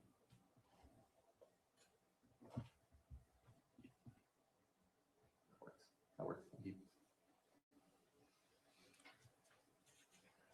So this is Matthew Rastelli.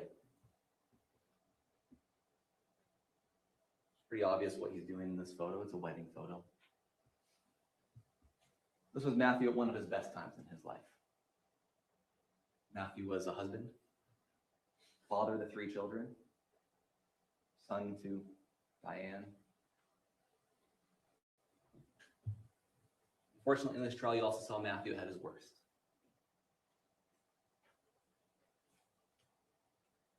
But what Matthew was at his worst is what earned him the nickname Old.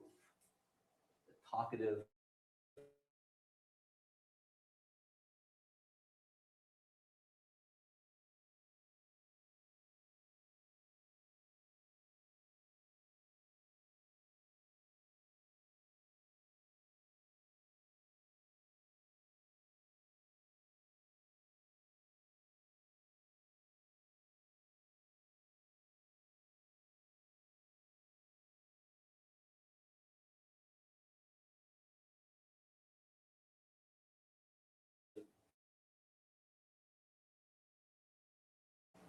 no one feared Matthew, not really. Made fun of him. Didn't fear him enough to be that worried when he was coming up. None of the family who wasn't in the home and part of the conspiracy thought to call the police. No one checked up on him after he got there for a long time. So why is it that Matthew Rastelli ended up dead?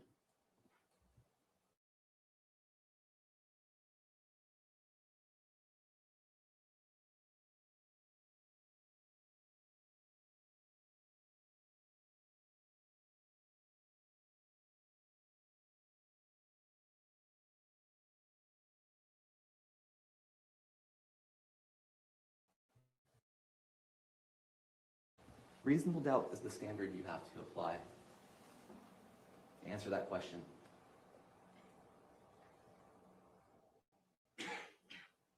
Thing about reasonable doubt, it's not imaginary doubt. You can't just say a whole bunch of stuff and distract from the evidence. You have to base it.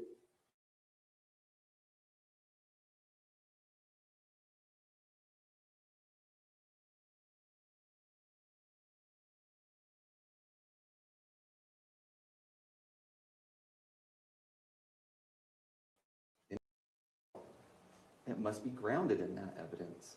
But when you look at that evidence, you don't see reasonable doubt here. There's a lot talked about the plan. See, never said it was a long-term plan. There was a lot of stuff that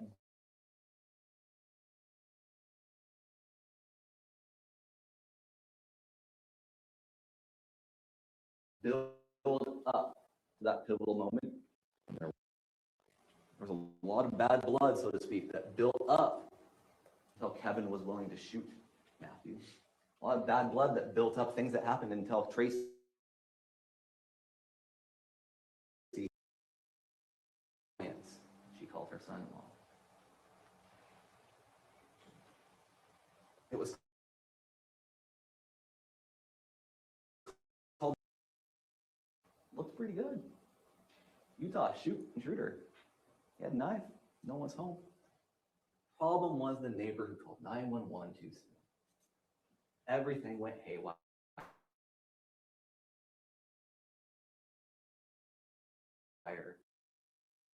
Fell apart.